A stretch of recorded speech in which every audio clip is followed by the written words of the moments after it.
You said you could do Bloodborne after Elden Ring. Why would you do Bloodborne after Elden Ring? That's still fast paced.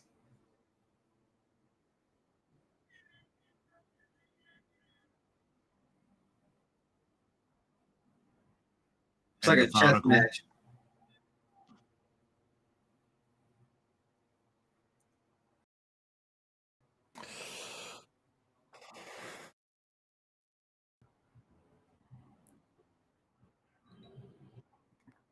Realized he was the one in the Matrix.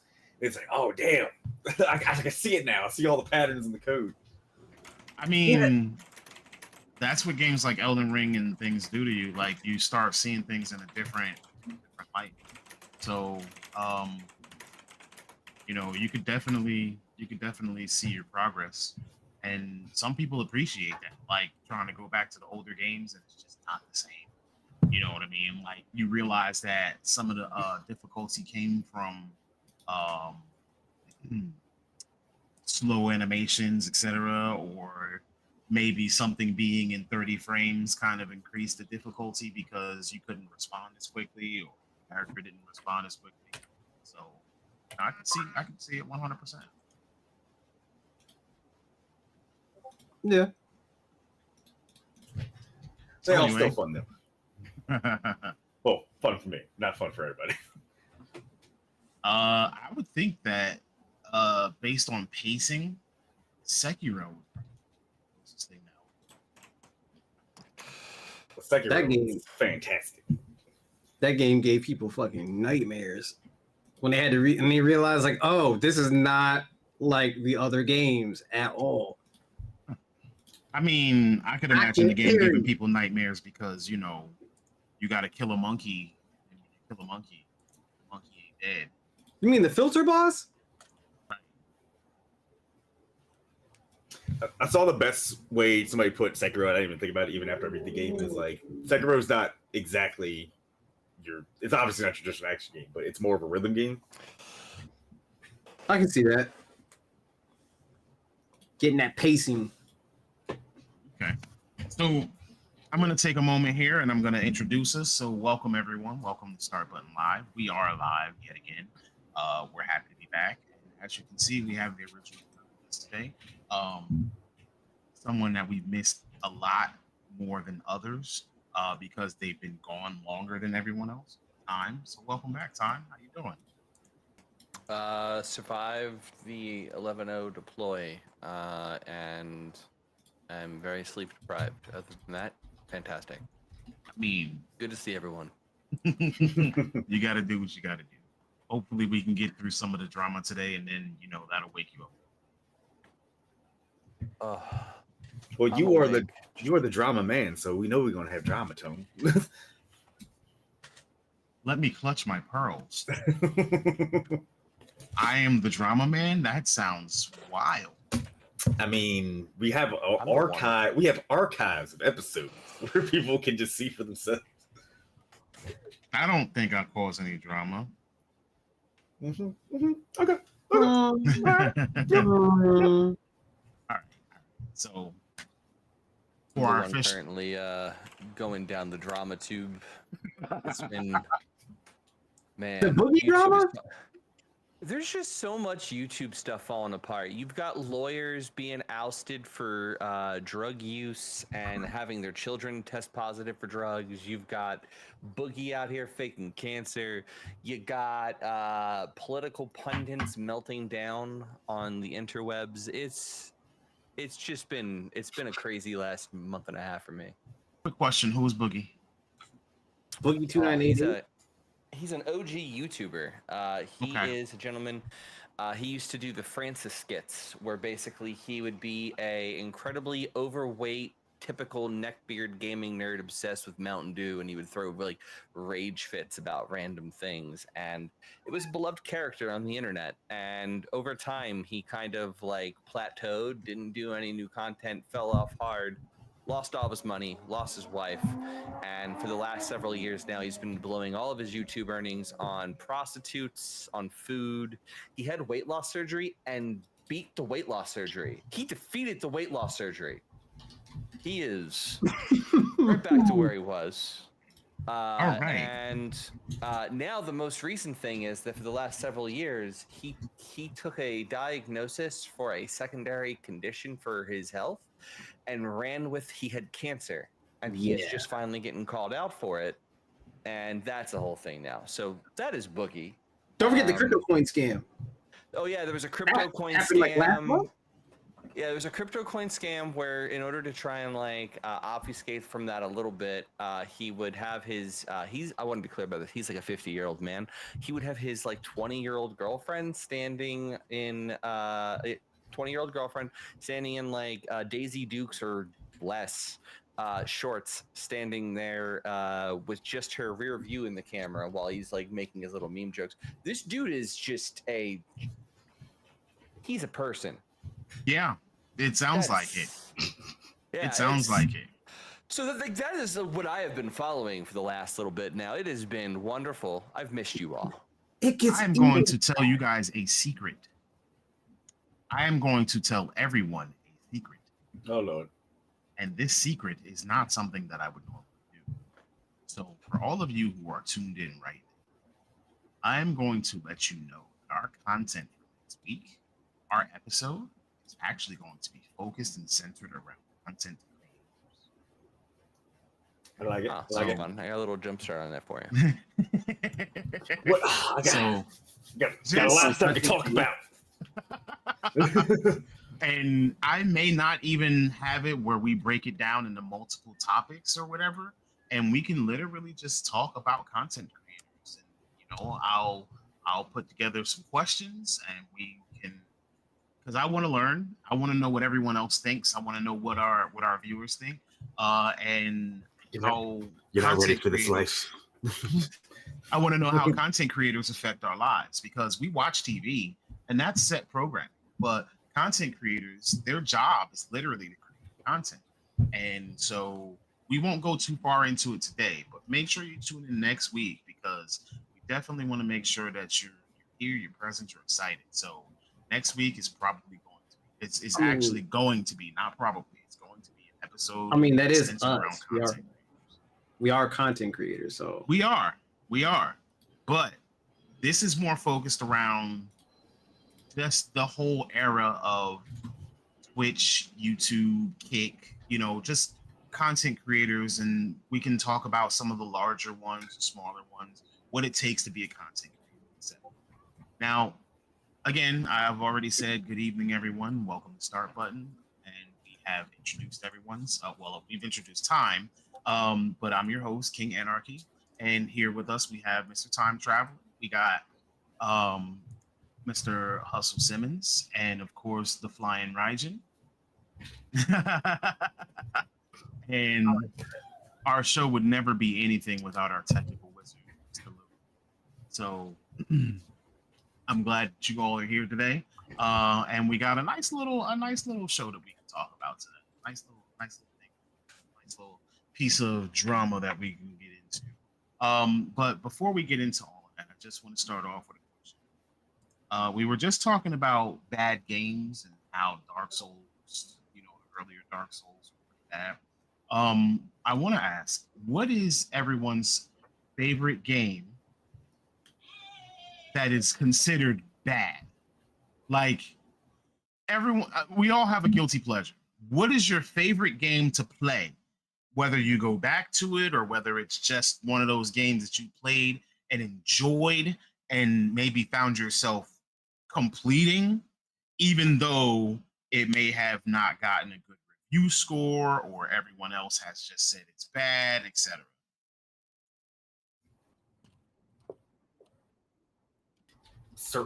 Below certain scores as bad, like the consensus, like, but you saying like below like a 7 or something like that? I would say like below like a 5. Below a 5. wow. We are. I'm like, Because let's see, 5 is all right. 5 might is have to talk technically about- 5's technically average. Or Right. it's supposed to be average. Right. But in gamer world, when we see something has less than a 7, we won't touch it. Yeah. Yeah, I think that's fair. I mean, I'm like looking. I understand that on a. I mean, I'm trying to think. I don't really think 5 is an average. Like, I think that I understand why you would believe that, because like on a scale of 1 to 10, 5 is right in between. So like that's average. 5 should but be the middle of the road. Yes, I disagree.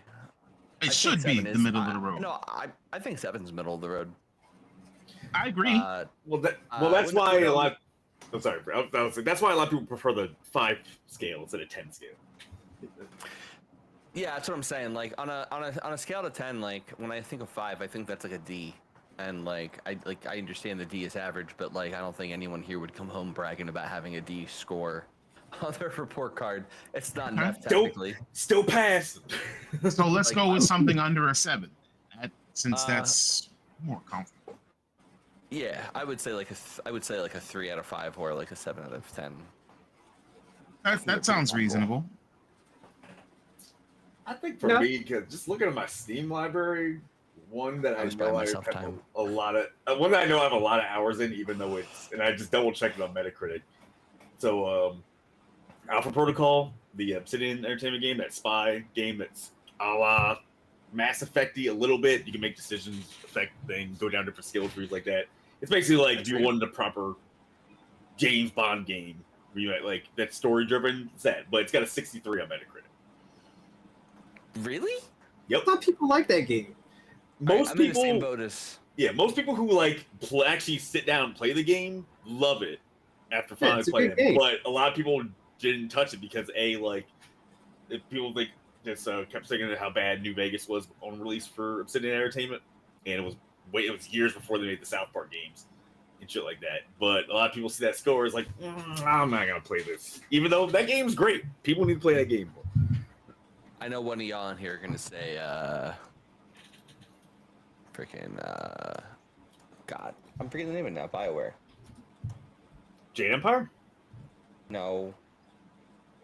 The mech MMO that we like the Bungie. Are you talking about Anthem? Yeah, Anthem. Oh, Because that is my Someone says answer. Anthem.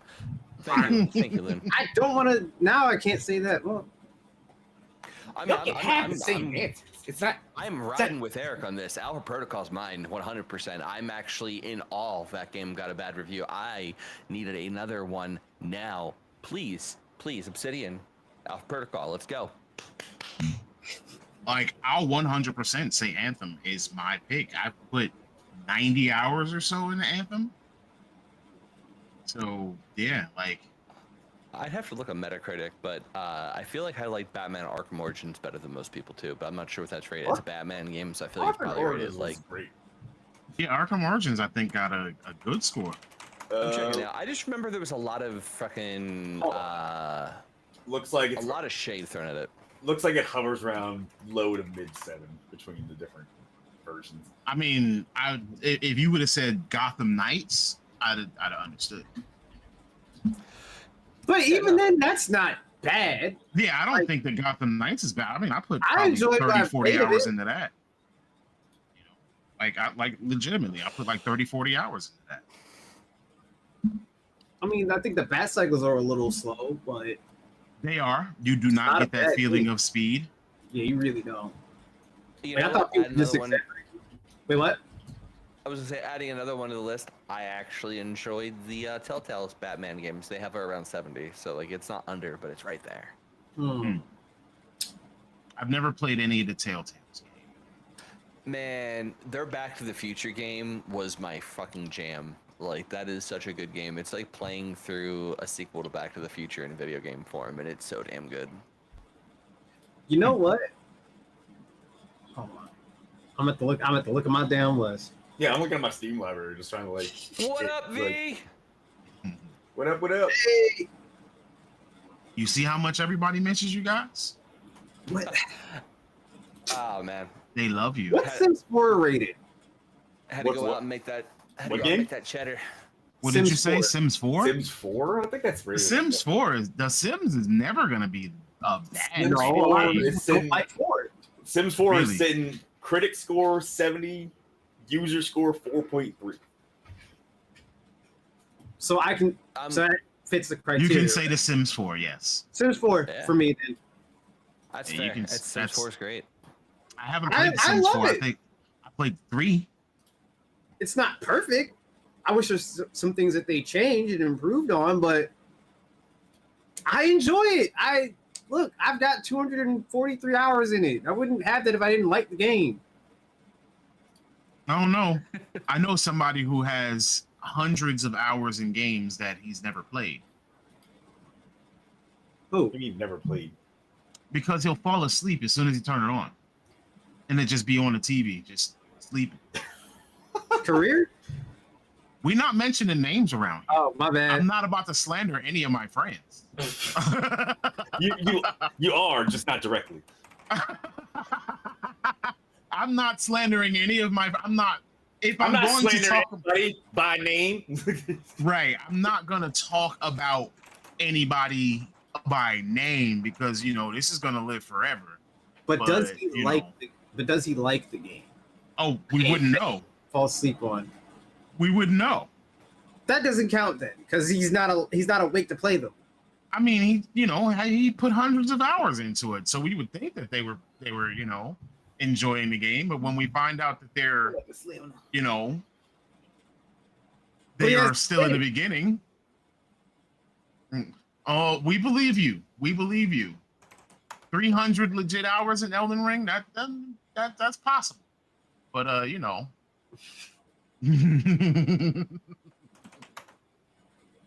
it's possible. It's possible. We just called out people for the Elden Ring hours. I don't like that. No, he put it there. He said I got 535 hours in Elden Ring, and at least 300 are legit. That's very possible. I believe that. I don't want to go. I don't want to look at my PS5 hours. It's a lot. And I rebought the damn game on Steam too. Why? Yeah. There are some games. Because I want to that try really... the crazy ass mods that people are making for it. True.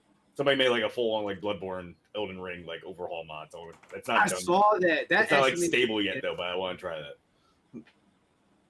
Okay, I have a counter question to my original question, since we all have games that we like that are our guilty pleasures. Now, I don't know if it's just me, but I know that I can tend to be a little contradictory sometimes.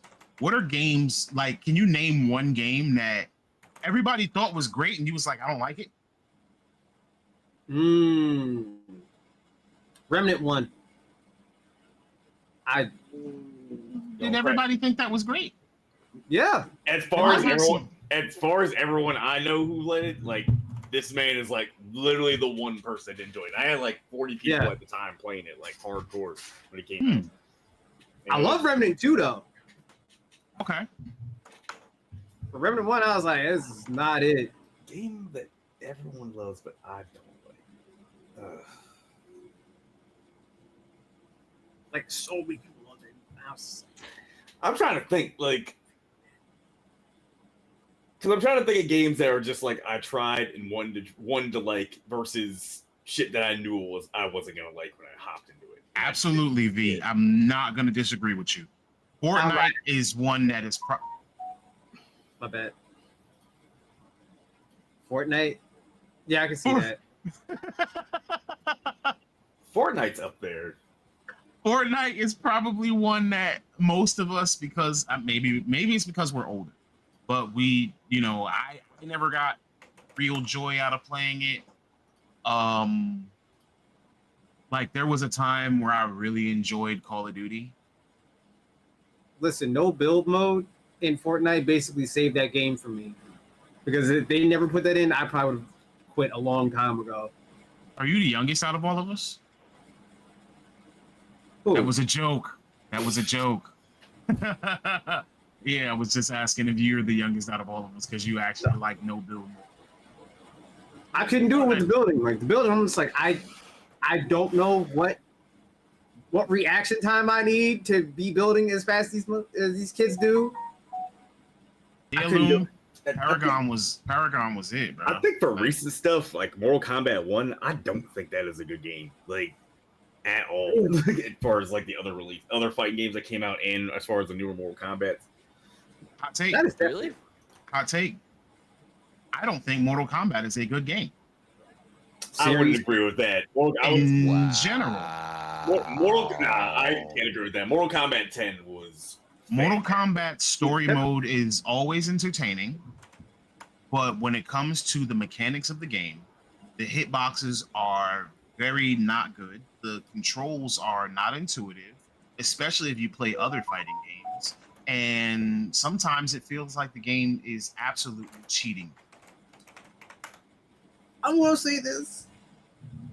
I can't be the only one who thinks that the gameplay is kind of stiff. It is. That is another thing about it. Like, Mortal Kombat has always been stiff. Even back in the day when you would just literally go made a joke about that. like We get the same until you got your move off. Like Mortal Kombat 1, 2, and 3 in comparison to something like Street Fighter, it's a no diff. Street Fighter wins. Street And Fighter, Tekken. the more Guilty recent Street Gear. Fighters, I haven't really been a huge fan of either because it got technical instead of being arcadey. But that's a 6 is a personal little bit preference. more forgiving. Yeah, it is. I enjoyed 6. I just, the technicality that they transitioned to with Street Fighter. Like, if I had to tell you what my favorite Street Fighter is, like, everybody thinks that game is super terrible, and it's Street Fighter EX plus Alpha, and Street Fighter EX plus Alpha 2, the one with Garuda, Skullomania, Sakura. Oh, Yeah, then they added them in fighting EX layer like 2 years ago. Right. What? That is because that was actually one of the first 3D Street Fighters that I've ever played, and it played more like Tekken, so I enjoyed it a lot. RIP Tekken versus Street Fighter, which we ain't never gonna get. That shit just never came out. That They dream they is just dead. dropped that. It's You not know- coming out. They hyped us with Street Fighter X Tekken, and they said, "Oh, we're gonna do a Street Fighter version." And instead of giving us Tekken versus Street Fighter, yeah, I mean, we kind of got that with Akuma and Tekken I'm about to say 7. they gave us Tekken 7 with Akuma, which is All the alright, work but- they put in Tekken X Street Fighter was just Akuma and Tekken 7. That's it. Yeah, right. yeah. That was the culmination. model done for Ryu. That It was was the just like- culmination of really. If they make Akuma, they can definitely throw in Ryu, Ken, and how many other characters, all of the Shotos from Street Fighter, because it's almost the same model. You change a couple of features, but the body masses are very similar, if not the same. Yeah. etc. So, Time, there was a question for you. What? Sorry, I was trying to download more soundboard stuff, and YouTube is apparently And he was features. shocked. V And wants he to know Oh what no, game I'm did just you saying. not- V wants to know Or what game Mortal did you not like that was popular. Oh, I answered that. I'm actually on the same side as Raijin here. I had no idea Alpha Protocol was. Oh no, what Oh, game did you not like? We're inverse. Well What game- received. Not like it was popular. Yeah. Sorry, I got sidetracked trying to get soundboard stuff. Sadness. Gonna have to. Is it work on World of later on. That was a joke. What? That was a joke. No. Man, I You mean, would there's a never lot of- dare say World of Warcraft. No, I mean, there's a lot of games that that fit that bill for me. I'm trying to think off the top of my head. I'm trying to think off the Call top of of my head Duty. or some stuff. I like Call of Duty. I just You do? it's not my favorite game. I don't love it, but yeah, I have no problem hopping in Call of Duty every so often. I just don't. It's not like my go-to shooter. That's all. Halo's my jam, but not anymore. I thought you hated COD. No, listen, I hated the popularity of Call of Duty. I don't mind Call of Duty. I felt like Call of Duty was overrated as a title. I don't think like that's just how I felt. I felt like Halo was a superior shooter and should have been bigger than Call of Duty until the end of time. Yeah, I agree with that. Just a better game. Even modern Halo, as much as I don't love it, I think is better than Call of Duty for the most part. But Call of Duty has some of the best gunplay outside of like Destiny 2. I mean, I would say probably Destiny 2 is probably the game that I like the least out of all the popular games. Not that I don't even like it, but like it's a popular game that every time I try and get back into it, I just can't because it just doesn't grab me the way it grabs that audience. Mm-hmm. I would say that's like the most popular game that I don't like. Probably, I'm sure there's probably more. Undertale was another one for a while that like was getting all this hype and was like, it is just as good as Chrono Trigger. It's like the next great RPG. And then I played it like 6 years later, and I was like, yeah, it's okay. not great. I'm not gonna finish Nothing it. is gonna stick in your mind like Chrono Trigger did originally, though, because It's- Chrono Trigger had not just its impact for its time. Like Undertale was, I guess it was okay. I Oh, mean, actually, yeah, D agreed. Yes, I can't get into Warframe. I can't. I tried. Yeah, It's not for everybody. Yeah, that's exactly it. Like when I was younger, I'd be like, "These games suck. People are stupid." But as I've gotten older, I've realized that the reality of it is there are just some games not made for me, and like Warframe's one of them. As much as I want to love it, because like Warframe looks fucking fantastic, it's not for me. We're 10 That's minutes a out. I'm fire fine. ass story. Um, Honestly, for y'all that don't like playing it, just like look up all the quest shit and just be entertained with that. Just do that on YouTube. why would we I would- spoil ourselves even if we aren't gonna play?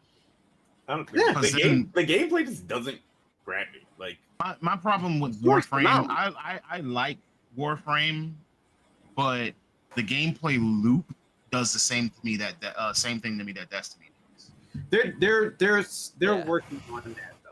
I will say that.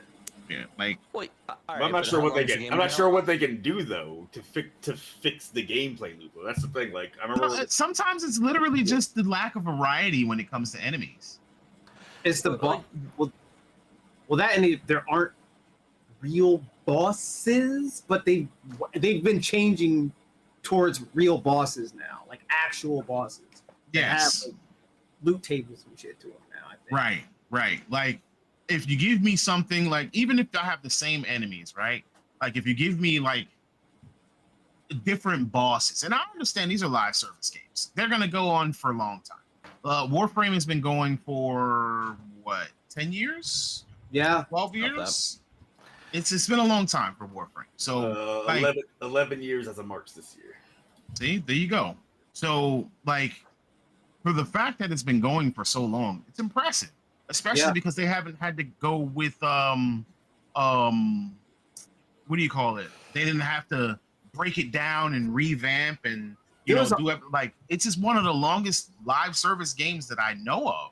there was an article I gotta find it again, but they someone did an interview with the director of Warframe, and well, now he's moved on to Soulframe, but he was talking about like how a lot of publishers will just give up on a live service game if it doesn't first hit like that. He was talking about how their own troubles of getting Warframe off the ground and started up, and their low points and their high points, and how they just constantly stuck to that and just moved on ahead, even though there were rough times around there, where they were basically worried about like, yo, are we gonna financially be good tomorrow, and the day after that, and the day after that? So I mean, I gotta share the article. I honestly think it would be a good topic to talk about at some point. Yeah, very much so. And while we're talking and touching on, things like live service games, I just want to kind of give a little tidbit of news. The WB actually made NetherRealms do some layoffs with the Mortal Kombat team after some adversity with the impact that Suicide Squad had on the company as a whole. But they have also, on the flip side, acquired Player First Games. So that's the company that actually created Multiverses. So that's just, a tad bit of news, whether Am I good the or only one bad. that feels like Multiverses plays way differently now, and not in a good way? They broke the game even more than what was already broken in that first early access beta, and it's crazy when I see some people like, yeah, this game's great, and I was like, yo, like, because I hopped on it and I was like, I shouldn't be able to discover infinite like one hit kill combos on 5 different characters within like 30 minutes. Like, that's really stupid. Yeah, like it doesn't feel good. Like it's hard to explain what Multiverses feels like now, but it doesn't feel good. Like when we had the beta, I was like, okay, I can get with this. This is cool. Now it feels broken in a way. As much as I love Smash, I'm sick of people trying to capture the same charm. Like, not to say there can't be other platform fighters like Smash, but we have not gotten one other like good one, in my opinion. Like, yeah, like Nick Ball is okay. Multiverse is just okay. Like, Rivals of Aether is fun, but it's limited. It's limited by the engine, so you can't really go that crazy with it because it looks more. The like sequel looks good though. 16-bit game, but it's like, I don't know. I think these companies that stop trying to like copy this, like, because Smash was like a very unique thing that's hard to mimic. That realistically, like. And the key thing was too the selling point of Brawlhalla, Smash. yeah, that's another one. Brawlhalla. I like. Like, go ahead, Tom. I think what I was gonna say, I think that like it's easy to like these companies. Here's the reality of it, okay?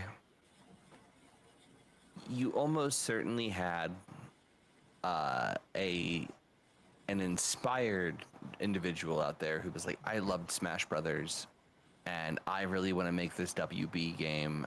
I think we have something here. I want to make my own Smash Brothers. They pitched it, got funding for it, and it's just a fan of Smash Brothers trying to recreate Smash Brothers. And like that's kind of like one of the problems I think with some of these teams where it's like it's not a problem necessarily.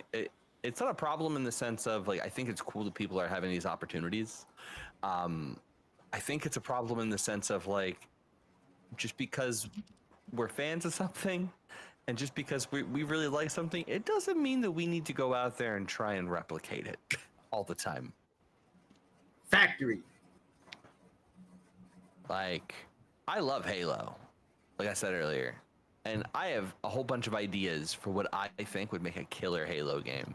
But if I were to go out and make a first-person shooter, I'm not going to go out and try and replicate Halo. I'm going to go and try and make a new game that feels kind of like what I remember, but like I'm not going to try and like recreate that magic. I think I don't hold it against anybody for trying to recreate something that they loved. And actually, you spelled Brawlhalla almost right. But yeah, I don't fault anybody for trying to recreate something that was that. You know what I'm saying? Like, how many times have they tried to recreate that Chrono Trigger magic? A lot. Like, it's like the number of like even that the only game that's kind of been close with Sea of Stars because that was fantastic. I was about to say, even Sea of Stars, they actually compare it to Chrono Trigger. Like they're trying to recreate that Chrono Trigger magic, and it's Sea of Stars. You know, I mean, I didn't get far enough to say, oh, it was great or it was bad or anything like that. I mean, I'm sure it's probably really great. I just haven't gotten far enough into it. Like demo man demoing again. It didn't capture my attention that hard. That's all. So anyway, I'm actually going to transition now. I want to talk about something because we are talking about how good games are and games that we that we don't like and that games that we do like. And this is all personal opinion. This is each person has their own personal opinion, and I encourage us to have our own free opinions and be able to state them respectfully, while everyone else is actually going to acknowledge, even if you don't agree. So there could be something that I think is bad and something that I think is good that others might have a different opinion on. I'm fine with that. What we may not have expected was that we recently heard from Reggie Fils-Aimé again. So after his retirement from Nintendo, he decided that he was going to continue to stay within the gaming space. He's authored a book, he started his own podcast, he's been around, he's done interviews, things of that nature. So now, as of recently, he actually did an interview with Yahoo. And in his interview with Yahoo, he actually made a statement, and his statement is kind of a bold one. So, I mean, I don't know if it's really bold, more than that we could literally see it coming. But basically his statement was that he actually thinks that the gaming industry should be coming out of its post-pandemic slump no later than 2025. He said that free money was partly responsible for like the slump, or whatever that gaming industry had fallen. Like gaming kind of went into a slump. I don't know if you guys Did it? I guess technically based upon like like we're looking at it not from the overall. We're looking at it like, yo, there was this banger and there was this game and there was that game. We got games like Baldur's Gate and Spider-Man and God of War. But at the same time, look at the amount of games that came out over the course of that time. And how many games, like for every one that we got that we felt was amazing, we could have gotten 20 that were not so. You know what I'm saying? So that's essentially what his argument is, or what his point is. And so he's saying that the game developers were creating a plethora of content, and some of it probably shouldn't have been created, and that may have been the reason that the gaming market kind of contracted. So, you know, he actually said that, and that was in 2023 he's talking about. So he said with games like Monster Hunter Wilds and GTA 6 on the horizon, as well as consoles coming, successor to the Switch, the PS5 Pro, that could get people kind of spending money on games all over again. Like it can pretty much reinvigorate that gaming market. So now we're gonna get into the questions. So do we think that, you know, Mr. Filamy is off base for his prediction? Do you think that Are we seeing the same shit? do you think he was off base? I think his prediction would have helped. Well, his, because this is a recent interview he did, like that happened after 2023, or did he do this interview last year? No, he did this interview like recently, like at most a week or two. I feel like this interview would have made more sense like 2021, but after, because it holds no merit when you look at what we had last year in terms of like how many bangers we had come out. So like last year was the furthest thing from a gaming slump that you could ever have for 2023. We had so many good games last year. We were inundated. We were spoiled with games last year. So like if this interview came out like near, like, because he retired what? He officially retired last year, if I remember right, or was it late 2022? I forget whatever it was. I want to say it was late 2022. Yeah, like that would have made more sense like mid 2022 to say, or like just coming out of like end of 2021 when we were finally really getting out of the pandemic. Like, yeah, I think the timing on that interview doesn't make sense to me.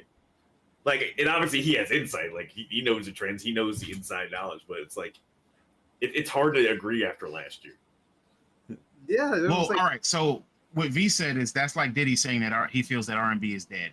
And, you know, there were good games that came out during COVID, especially Animal Crossing. So we're not saying that no good games came out. Cyberpunk, in my opinion. So. We know you glaze Cyberpunk every chance you get. We understand. Anyway, what I'm saying is that since the pandemic, since 2020 to now, the gaming industry has not moved as much money. Hold on. It's pre-2020.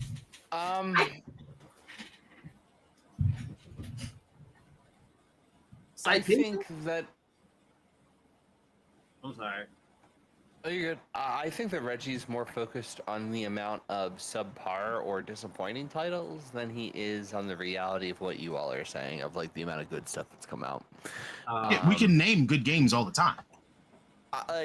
Actually, so like I guess here's a better way to put it. All right, so like real quick disclaimer: I have no inside baseball on anything I'm about to say here. This is all my opinion based off of my views of the industry. I apologize to anyone who takes offense to anything I say here next. But like, let's look at an example, Bethesda. Okay. Bethesda's layoffs that happened, in my opinion, wasn't a result of like. I don't think it was a result of one game doing bad or two games doing bad. I think it was a whole systemic issue of Bethesda as a studio. Starfield was a disappointment. Redfall was a disappointment. Before that, Deathloop, even if it was decent, was a disappointment in terms of sales. 76. Yeah. Oh, yeah. Yeah. So like you had all these things that were disappointments. Eventually layoffs are going to happen. But like those contribute to the legacy of bad games over a period of time, and to a degree, he's right. Money was just being handed out to these different games.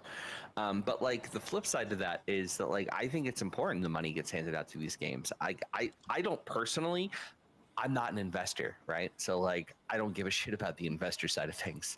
I understand it, but I don't care about it. So like from a consumer point of view, I think it's great when there's more money being thrown at games because there's a higher probability of like getting something new that we didn't expect to get. So like when he's sitting here and he's saying like, oh well, money is not going to be handed out as free as much, and like that's cool. You might get less bad games, but you might have less opportunity to see like that surprise hidden gem. This So, is like, true. You might not get a Pal World, by example, right? Like, that's my concern when I hear the wallets are being tightened. But like, Well, not but like when he says free money, he was talking about like, you know, I mean, I would imagine business loans, low APRs, things like that, things like low interest rates, you know, Well, things that just there- let companies go ball out. And now that that's not happening anymore, look at what the companies are doing. We talk about layoffs almost every other week. You know what I'm saying? Like, right, but Wish those are that just different. happened this week, too. yeah, but that's what he's saying. Like the companies have gone crazy. Like we have so many developers that are laid off. Yeah, Like now gaming is coming back, and now they're going to be more focused on what they put out. They're going to be more what's the word I'm looking for? Focus is the only word that I could think of, but I know what it is. They're going to be more Less risks. right. They're going to be less risky with the things that they make. And Power World was actually an amazing example because you get a out of the blue, you know, quote unquote Pokemon ripoff with guns, since that's what everybody called it and referred to it as. Like even when we first saw it, we saw Pokemon with guns. So like you get a game like that, and it makes you wonder how something like that came about, and if the industry was as it was previously without being free, would we have ever gotten a Power World? So you make good points, Tom. I actually agree with you. I think we would have still gotten it. well, Because- I mean, like,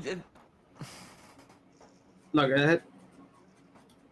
I'm not saying you definitely would have. I'm saying that there's a possibility you wouldn't have. It's not that you definitively wouldn't have. It's that when the purse strings are being tightened, the willingness to take risks isn't there as much, and like it just might not happen. That's all. Yeah.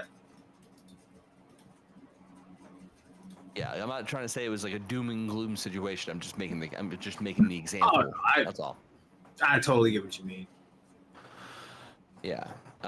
So like, no, I think he's wrong. I think that gaming is as healthy now as it's been in forever. I think that it doesn't feel that way because you're right, because of all the layoffs. But like, if we're saying that they were overexpanded, so I guess in that way, like if he's talking about layoffs, then yeah, sure, maybe it'll slow down next year.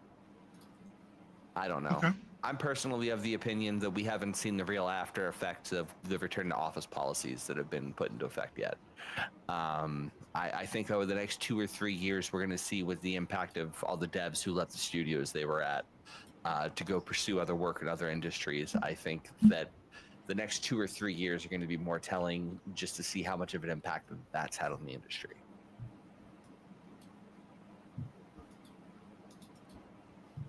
Yeah, we're in a weird. We're not like in a lull right. Well, I think we are kind of in a lull right now. But to going back to what Tom was just saying, I do, yeah, with how we worded that, I do agree that Hey, what's up? the gaming was slightly oversaturated. There was a lot of shovelware the last 5 years. Let's be honest. Before we really had a lot of heavy hitters, so that's what led to all these layoffs. But also, we just have layoffs because stuff didn't hit the targets that they wanted. Like Square Enix always talking about Final Fantasy didn't sell enough with 7 and 16, but then we have other studios just dumping too many resources into these other games that really. I don't want to say they didn't need to come out, but efforts could have been put elsewhere. So I think Yeah, Square Enix is putting out yeah, so much stuff, and it's like, and I would agree. I think that gaming is kind of like on a corrected path now, in terms of like, hey, this is what's selling. This is what we're gonna make. And I think we're still going to get some risky games to come out, which we should. We need those games to come out to not to break up the monotony. Just like we need indie devs. True. Yeah. But like Time said, the cost of development and the cost of a game being in the development cycle probably had a large impact on a lot of that too. Like he says it over and over again. How much money does it cost to develop a game? And then how long is a game in development? How long has GTA 6 been in development? You would imagine that it's been in development since at least around the time that GTA 5 came out, which means that puts us at 12 years now. Yep. And like they start off with small teams. It's not like when they start development, it's not like they're just ramping up to, all right, one game's over, we're gonna go 200 people into the next game. Like that's not how it works. Like it's like they start off with a small 5 or 10 person team that's like kind of like an incubation team, where they will prototype. Maybe they'll do some prototyping. They'll spend a lot of time in rooms just coming up with ideas, thinking about what they want. But like within a year or two, I would say they're probably starting to add people to it. So like it goes from being 5 or 10 people to like, all right, well now we're going to ramp up to like 25 or 30 people. And then it goes to like, all right, well now we're going to ramp up to like 45 or 100 people. And then it's like, all right, well now we need to start getting external contracting in here because we need help with these things that we don't want to hire for. And like before you know it, you've got like 700 people working on a project in the next like 2 years. Like it's nuts. Yeah, I mean, and that's not to say that it's bad business to, spend a bunch of money developing a game, but it turns like when your sales directly impacts what your company can do going forward. Like obviously you gotta make smart business choices. So, like I said, Time has always been on the money when it came to the logistics of development, as far as I know. Well, and it's nuts to me some of the like some of the wasted money these companies spend. Like it's not uncommon for one of these studios to like, let's say like there's hypothetical Studio A that has 300 employees that average $80,000 a year, right? 300? What? You said 300? What? Yeah, like 300 employees that average $80,000 a year. Like, are they hiring? Do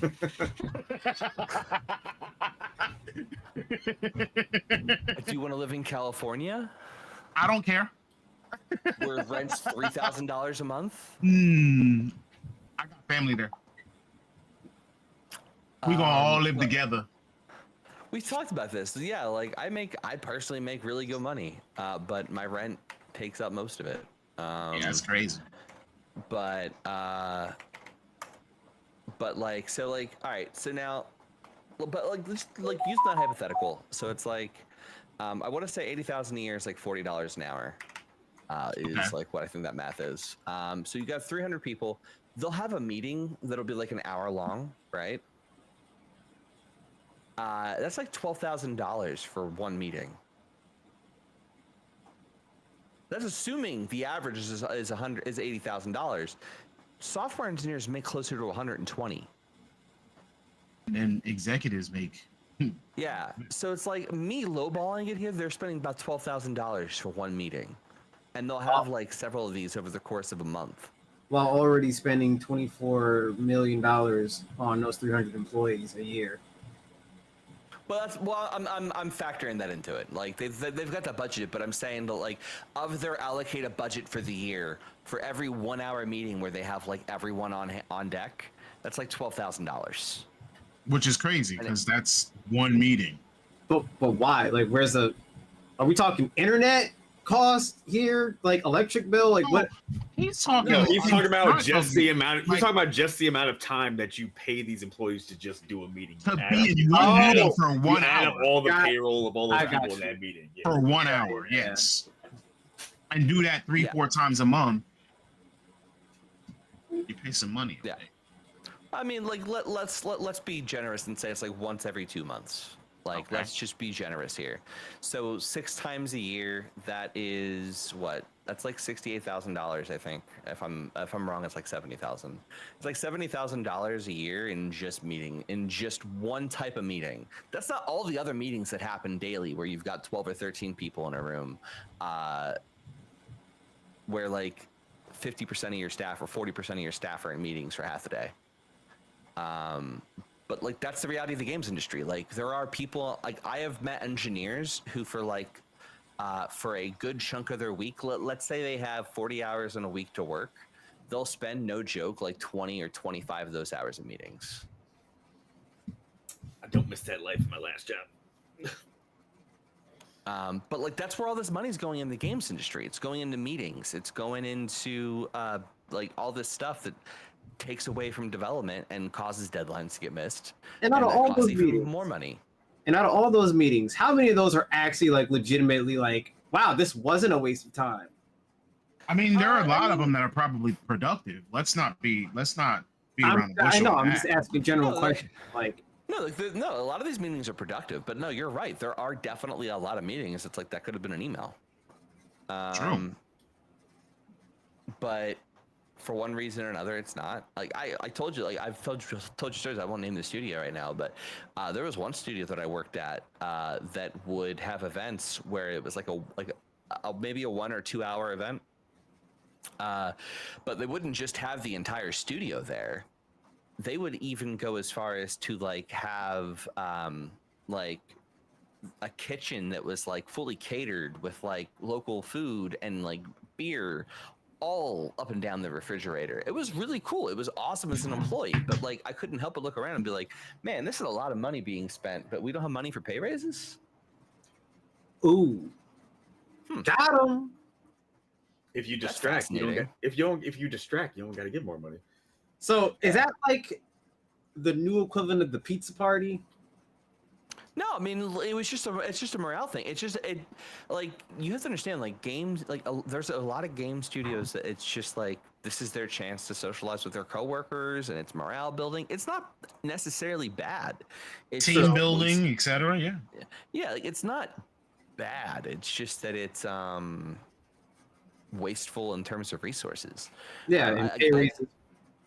I'm gonna be selfish here and say, like, as an employee, I fucking love that stuff a lot of the times. But I'm gonna be realistic though, and say that like we spend a lot of money on this kind of stuff between the payroll and the events themselves. Yeah, it's not Yeah. efficient. Like, because it's not even just that's just a corporate world problem in general. Because even in like the software, because I came from like the software as a solution space, where it'd be same shit. We're like, gotta boost morale. Let's have 10 random get-togethers that were on company dollar and stuff like that. And it's just like, but you took away my end of year bonus, so it's like when like half the people couldn't even come. It's like, but you still spent all the money on it. It's like, what's the point? It's like, That money could have went to everybody's pay raises. That That's boosts not morale, where- more money. But that's not where you put it because that's not something you can write off. true. I mean, I guess. You got to think No, it's about it exactly as like that's almost definitely what it is. It sucks. It really sucks. Raises aren't sexy. You know what's sexy? Pizza parties. so. Paul, you're not off topic. We are actually still on the topic of, the gamer slump.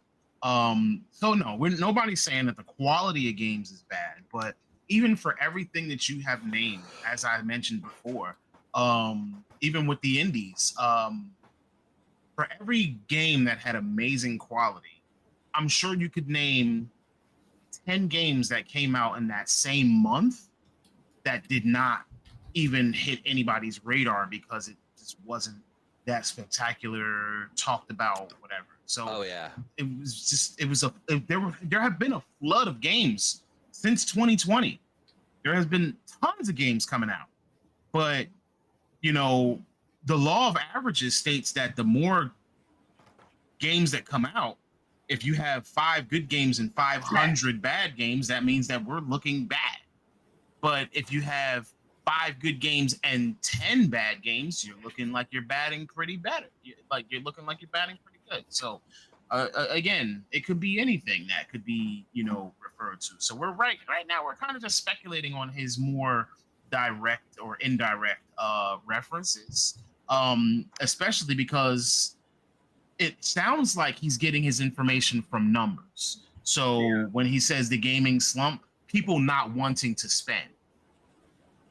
And with people not wanting to spend, obviously the consumer market has become reticent to spend because we don't know what we're going to get. We've been burned by things like the mighty number 9. I think. I'm so sorry, Raijin. Here's my thing. I don't think it's a slump. That game helped me raise $1,000 for charity, so it's not all that bad. True. Where is that? I think it's not so much a slump of people just not spending. I think people are more selective on what they spend and are more conscious of what they spend their money on. Which for the gaming industry is bad because it's entertainment. And if you're not being entertained by the gaming industry, somebody's not doing the job. But that's not so much the gaming industry's fault. That's but their job is to market it so that you want to spend your money on their games.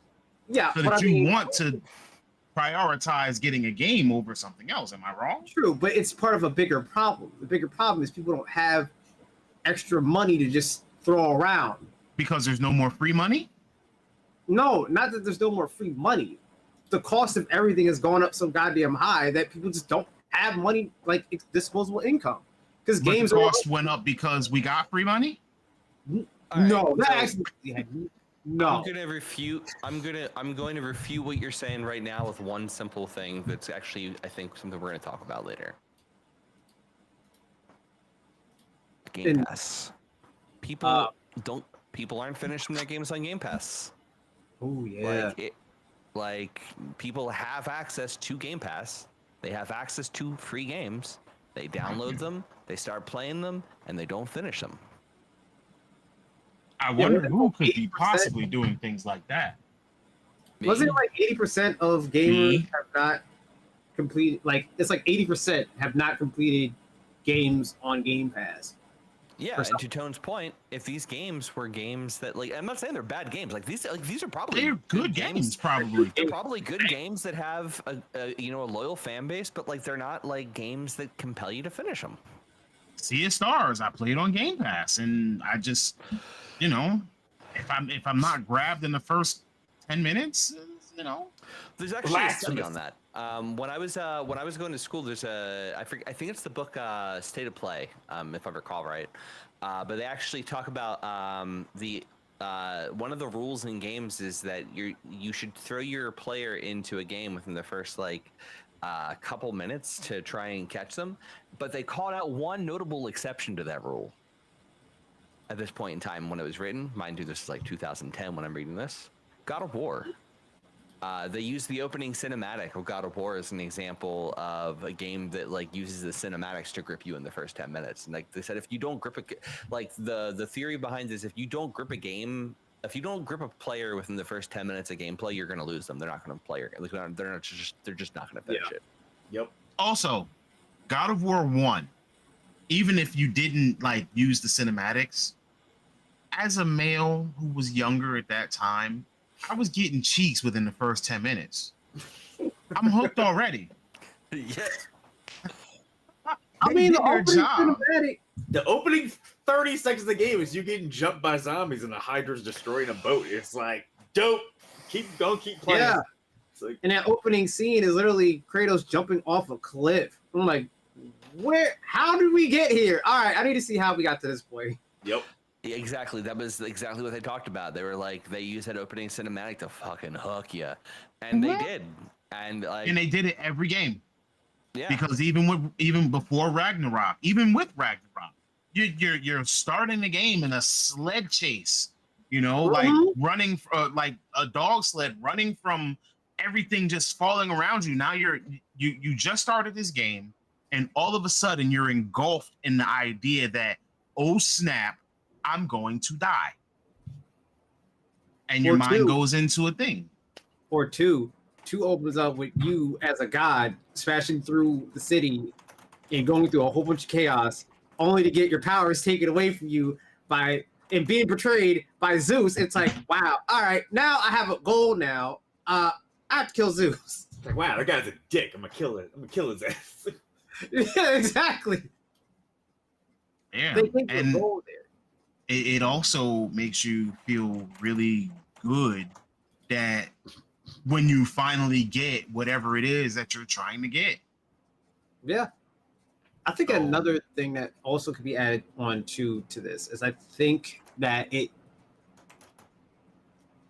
fact that you can have access to all these games in a way is almost like a detriment to them being fully played out, because you're not spending the money, so you don't have this whole thing of like, damn, I just spent $60 on this game. I gotta finish it now to get my money's worth.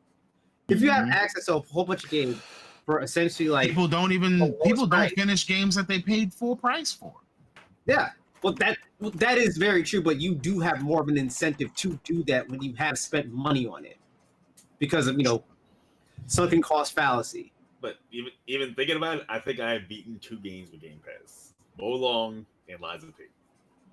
Yeah, And like, I've- even though I've tried a bunch of other stuff on Game Pass, like, but yeah, same thing. It's just like, oh, I have some free time. Let me download this and play it, install it, never fucking go back to it. but it's like I guess you could say it's also the detriment to, like, let's say, streaming movies and shows. Like, how many movies have you actually?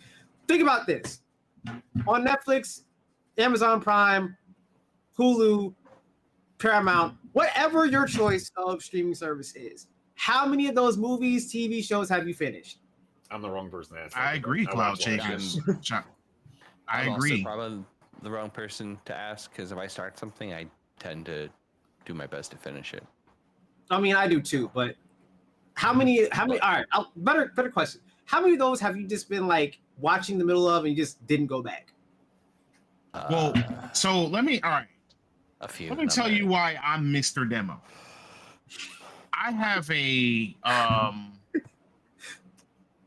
a thing with completing things because I don't want to face the disappointment that I have finished it or be disappointed at the ending. So, when you're enjoying something a lot, you always have that feeling like you want to go back and do it again, but I know that I won't replay something. So I always leave it unfinished. So when my brain tells me, hey, you're actually close to the end of the game. With Tales of Arise, I thought that I was close to the end of the game, so I put the game down. I was like, all right, I'm about to get to the ending. Then eventually I came back, I picked it back up. And I was like, all right, I'm going to push through. And so when I played it some more and I pushed through, I'm to find out that what I thought was going to be the ending was the halfway point. You know what? That's why you gotta I play used to have your damn games. I had that problem too, but you know what actually did help me get over that was actually streaming the game. Because if other people are watching you play it, you're literally forced to go through the game and finish that shit. Like, because other people are watching it and they want to see the end. And because You of know- the end, it makes who? I'm sorry. Go ahead. it makes you be like, well, I have to finish it because other people are watching it. I was saying, who proved that wrong to me? Oh, Afro. he hasn't completed games? Afro Senju? Yes. Wait, what games hasn't he completed? A ton of games. He'll play games for a little while, and then you'll get maybe 4 or 5 videos from him, and then they're done. Is he a Kotaku journalist? Oh. Is he a Kotaku journalist? You say? I'm joking. Wow. I'm joking because they don't actually play games. Hey, why don't you stop that valid ass statement, Tom? Now you're about to have the Afro Senju. You sitting over there being correct and shit. By the way, Yeah, Afro, no. we like you. And if you come talk games, I apologize for throwing shade at that shitty fucking publication. We're past 10 minutes. I'm cursing. I hate that Okay. place. I hate that website so much. Remember when they were good back in 2007?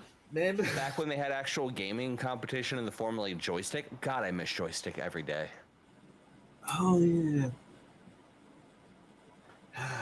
The good old days. Back when gaming journalism was actually journalism, not opinion pieces with the attempt of saying something poetic. Their editor-in-chief hates people like us, by the way. Oh, do they? Why? Because we talk the truth? No. Damn it, you said the same thing. I mean, Because we're not probably. accredited journalists? Because we don't work for some company? Because we're not pompous and pretentious? Yeah, so basically the long story short is Kotaku's in the middle of melting down, like the garbage tabloid they should be. And during the round of layoffs that were happening, their editor-in-chief was going on a tangent of just being like, you people have a camera and you point it at yourself and you act like you know everything. You're stupid. We don't know anything. Hold on. And you know what? It's just What do you As mean? a matter of fact, Hold on. it's our job right now to be here entertaining the people that you were supposed to entertain the proper. Well, Is this Well, my favorite? like- Time, just for clarification, is this my favorite person ever you're talking about? hey, listen, if you have a problem, you see me in person and you come fight me, bitch. Wait, what? Who's Well, that Listen, sounds. McCarthy. Yeah. this? Is I what? was gonna say that sounds like a one of these card gamers that I know, who just recently got through some controversy. I First gotta off, tell I'm y'all not about to throw this. hands over some dumb internet shit. Like, No, she's not actually going to throw hands. She was so basically, you have to understand, Mercanti is one of these people who is, so number one, her last name, I have to look into this, but I've heard rumors her name's not Mercanti. It's Merchant. But she wanted to change it to Mercanti to make herself sound like she was quirky and interesting. That was the first thing. The second thing is, so she was at the Game Awards recently, or whatever the Summer Game Jam was, and she was sitting there and she was doing one of those like Frost type break meltdowns. And during that, she was talking about how like, if I saw these people who were saying mean things about me in person, I would tell them to say it to my face. And you know what? I would tell them off and they'd cry. You know how I know? Because I've done it before. Yeah, so if you want to come say something, we can throw hands and then proceed to try and get people banned from San Diego Comic-Con. general PR rule. General PR rule is when you're faced with a bunch of people talking shit about you, never address it. You never address it because then it makes it seem like Disengage. it gets to you. Oh wait, that card game player that I told you about, he did it. What? After 5-6 months, he addressed it. Oh, He addressed it on his Twitter in a video. So all right, there's all right. So as for anybody who doesn't know, I play the One Piece TCG, and I can tell the story. No way. Well, I mean, again, we have new people here, so just or anybody who's so anyway, there is a YouTube content creator, and this is just backstory. He goes by the name of, like, his channel is Heart Pirates TCG, and so the drama was that in his Discord, somebody said something, and he responded with somebody said something about a trans person, and he responded with the other T word. Yeah. And so they corrected him saying, hey, you shouldn't say that. It's offensive. It can be offensive to people. You know, like it's a reductive way of referring to someone who's trans. And so his response was more along the lines of, I don't really, he doubled down. I don't really believe in that. You know, I think that causes suicide, blah, blah, blah, whatever the case may be. Uproar. And a lot of people stopped watching his videos after that initial interaction. And so once people stopped watching his videos, he kind of just kept on going. He refused to acknowledge it. And when he refused to acknowledge it, people were like, oh, so you're not going to say anything about this? Cool. That's cool. And, you know, that was pretty much kind of it. So many months later, he actually made a video on his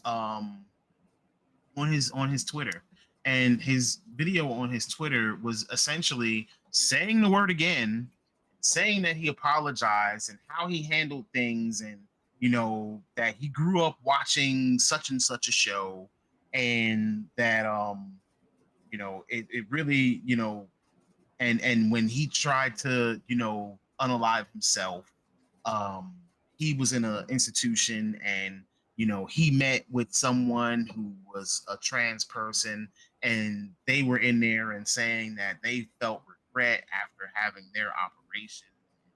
you know um they just wanted to unalive themselves, and so he kind of ran with the idea, like, this is what promotes this. Is He this was Boogie? like, no, his name is Heart Pirates.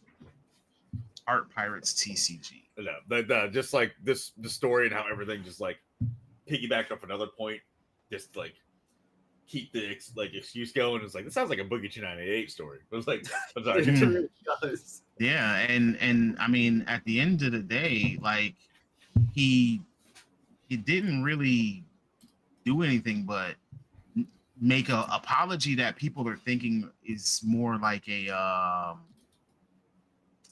what do you call it? An AI apology. Because he tried to because in that same in the same apology, he tried to justify why he said what he said.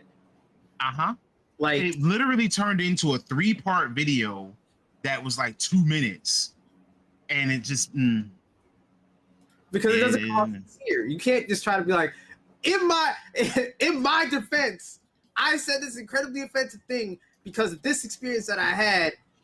I'm sorry, but not sorry. I personally used to consume his content. So, like, what are you doing?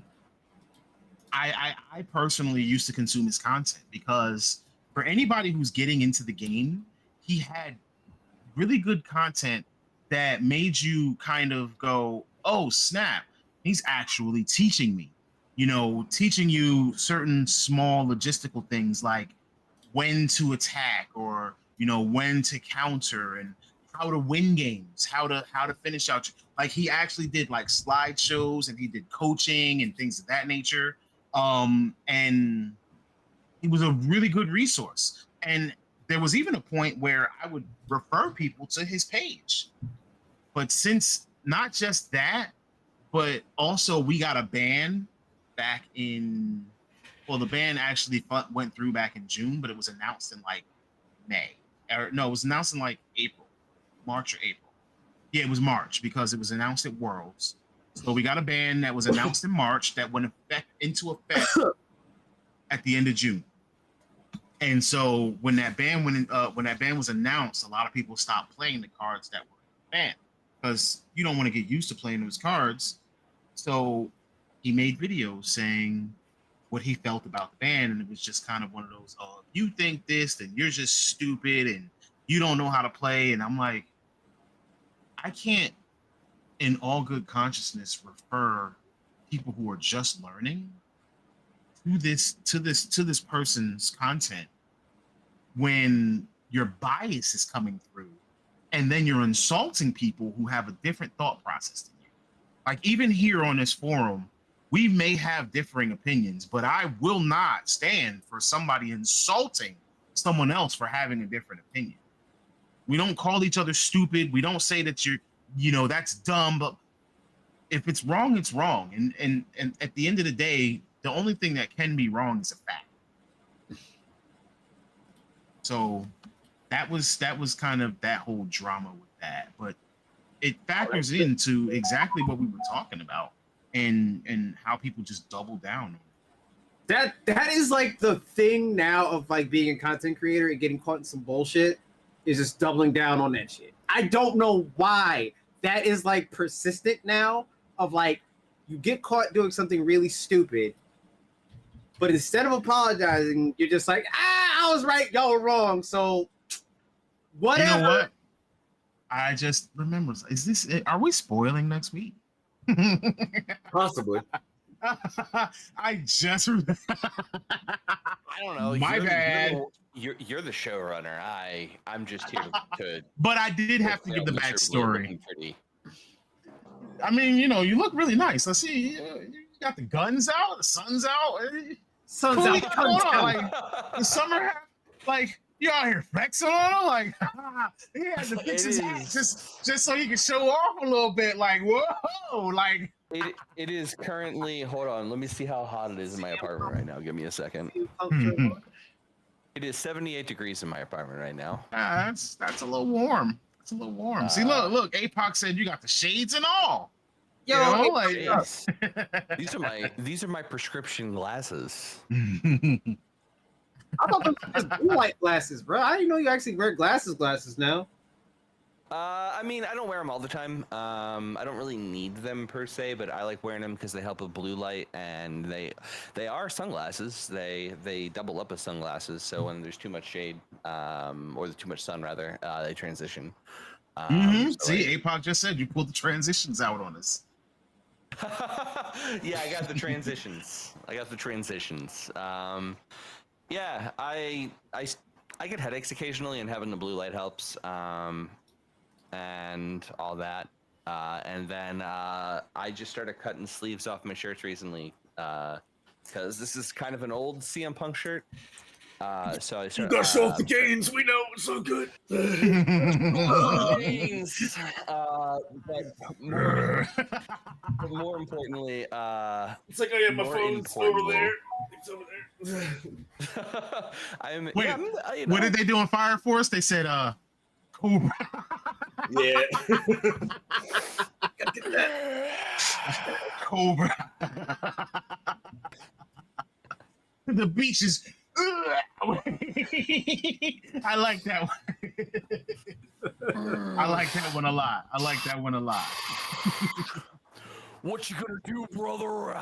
Oh God, Oh, no! Lord. You don't want to do that. Can't do that anymore. We don't do that no. We can't do that no more. I can't do that anymore. Sorry. No, that's not happening ever again. This is still really fresh for me. Okay, I have to start transitioning over to the Macho Man. Oh yeah! Ooh yeah. All I'm gonna Step say into a is Slim Macho Jim. Man was right about Hogan. Years. Sweet to be sour. I mean, Iron Sheik. Didn't he Sheik's make been a telling diss us for track years. about Hogan? That Yeah, is man, Hulk. I mean, Iron Sheik's been trying to tell us for years. Yeah, he has been. I don't really know the news about Hulk Hogan, so we'll talk about that later. Where do we start on that? It's, yeah, we'll talk later. We don't want that. We do not want to talk about that on stream. It's political. No. It's fine. No. Got it. All right. So in the meantime, last week we talked about the price increase of Game Pass, and we actually talked about the ramifications and what the pricing tier was going to be, etc. And some of the changes that were coming up for new enrollees. In our discussions, we spoke about how it will affect people going forward and the chances of prices going up again. It turns out that the FTC, who was actually never really in support of the acquisition merger of with Microsoft and FTC Blizzard. FTC needs to stop their shit and just fucking move on with their life. Just I mean, Well, now they're still continuing their crusade against Microsoft and the Blizzard Activision merger. And now they're stating that the addition of a new Game Pass tier is a degraded product that costs the consumers 36% more. They remain intent on attempting to reverse the merger and have actually submitted a new court filing due to this degraded service. They're quoted as saying that this is exactly the sort of consumer harm that the Antitrust Commission, which is, FTC, wanted to prevent in the first place. And they're also taking the stance that these are the hallmarks of a firm exercising market power post-merger. So it was stated that Microsoft wouldn't increase their prices for Game Pass as a result of the Blizzard Activision acquisition. in the original court filings. I think one of the other main complaints was they also said they weren't going to be laying off high amounts of employees. They did that, and they're not gonna lower the value of other products. Like I forget the exact wording, but it's like a 3-pronged like. Yeah, there were stipulations that were included. That they went back on. Well, again, I can't say that they've gone back on anything. I don't know the facts. I don't know what Microsoft does or what Microsoft has going on as dealings within the company, because maybe that laying off people could have been, we're not going to lay off more than 25% of our workforce. Maybe. Or, we're not going to let people go from these companies that we picked up. And that has no impact upon who was already present within the their price increase was. Yeah, the price increase was stated that they were not going to increase prices due to the acquisition. Now, they never said anything about changing their tiers. They never said anything else. They said that they were not going to gatekeep people out of the Activision games, based upon whatever, so that's what they said. So instead of them, gatekeeping people, if you got Game Pass Ultimate stays the same. They're allowed to increase their prices. Everything has a cost. Apparently, I think certain people got grandfathered into the same price. I don't think mine increased to the 12. It doesn't happen if you have Game Pass Ultimate. It happens in September. Oh, never mind. Yeah, it's extra $5 a month for us starting September. Oh well. Here's my issue with this FTC stuff. Okay, you as an individual, okay. Mm-hmm. You might benefit $5 off this, okay? They are going to spend millions of dollars in taxpayer money pushing this to court over like a $5 or $10 price increase. Now, I obviously have biases because of where I work, but I think you know me well enough to know that if I didn't like this, I would speak up on it. And I've been saying for a while that Game Pass is going to have a price increase more than likely because it makes sense. There's now you're not just getting Microsoft games, you're getting Activision, you're getting Blizzard, you're getting a lot more. I mean, I said that was going to happen when they acquired Blizzard. I was like, the price is going to increase. But we all knew that Sony's prices increased on their own PlayStation Plus, and they gave us nothing more. But I said there's no way you're going to spend $68 billion on acquiring something and not expect some way to get some kind of kickback on that. That's just the nature of the game right there. We can't call it a kickback because that is actually a crime in corporation. They're on the side. You know what I mean? They're on the side of the gamers, APOC. Make back what you spent. But it's not that they're on the side of the gamers, APOC. It's that they're anti-Microsoft and they're looking for every excuse to try and attack them, because the thing about FTC rulings and stuff like that is that they can still make the case to try and split the merger up. They can't stop it from happening now, but they can try and force a split of the companies. Mm-hmm. It's harder now, but they can try it. So they're going to keep trying to make cases like this and waste taxpayer money going after stuff like this. To be fair, Microsoft has had a history of running into antitrust shit that has absolutely nothing to do with Xbox, but it is historically a thing that has happened with Microsoft. I'm not going to say anything on any of that until I have facts to go behind it myself. No, it is factual. Microsoft at one point got hit with having to split off Office from Windows. Yep. Okay. So it has happened in the past, and they have been hit before, but it hasn't been super successful. And here's the thing: monopolies aren't illegal. What's illegal is having, they probably should be, yeah, but they're not. What's illegal is having a monopoly that is bad for consumers. So they're trying to argue this is bad for consumers, so they can try and argue monopoly. And I understand what they're doing, and I can appreciate it to some degree, but I just, as a taxpayer, as someone who works in the industry, I feel like this is just a misguided attempt. It's not going to fucking work. It's a witch hunt. It's a witch hunt, and they're spending money that's going to be wasted because they're going to lose. They lost the first time, and that, to be honest with you, I would have left it there. Yeah. I would have left it there. Yeah. That's what I would prefer they do. And like, here's the deal, right? Like, I don't personally care what, like, if they want to go after this, that's fine. I don't have anything to worry about because they're not going to succeed. And even if they do, who knows if I'll be even still with the company by the time they do. And if they do succeed and I am still there, I don't even know if it'll impact me that much. So like, I really don't care. I just hate that they're wasting so much time and energy and money on something that is this fucking stupid. That Frivolous. is like this. It's frivolous. It prefer- is. Oh, go ahead. No, I was gonna say it is someone in the FTC that has a bug up their ass because they lost the last battle and now they're trying to pick this one. I doubt this person even understands the game industry enough to fucking understand like the complexities that come with these things. You know, I you mean, give I would somebody a rather- degree and they think that they're an expert in something. I'd rather they work on splitting up fucking T-Mobile, to be honest with you.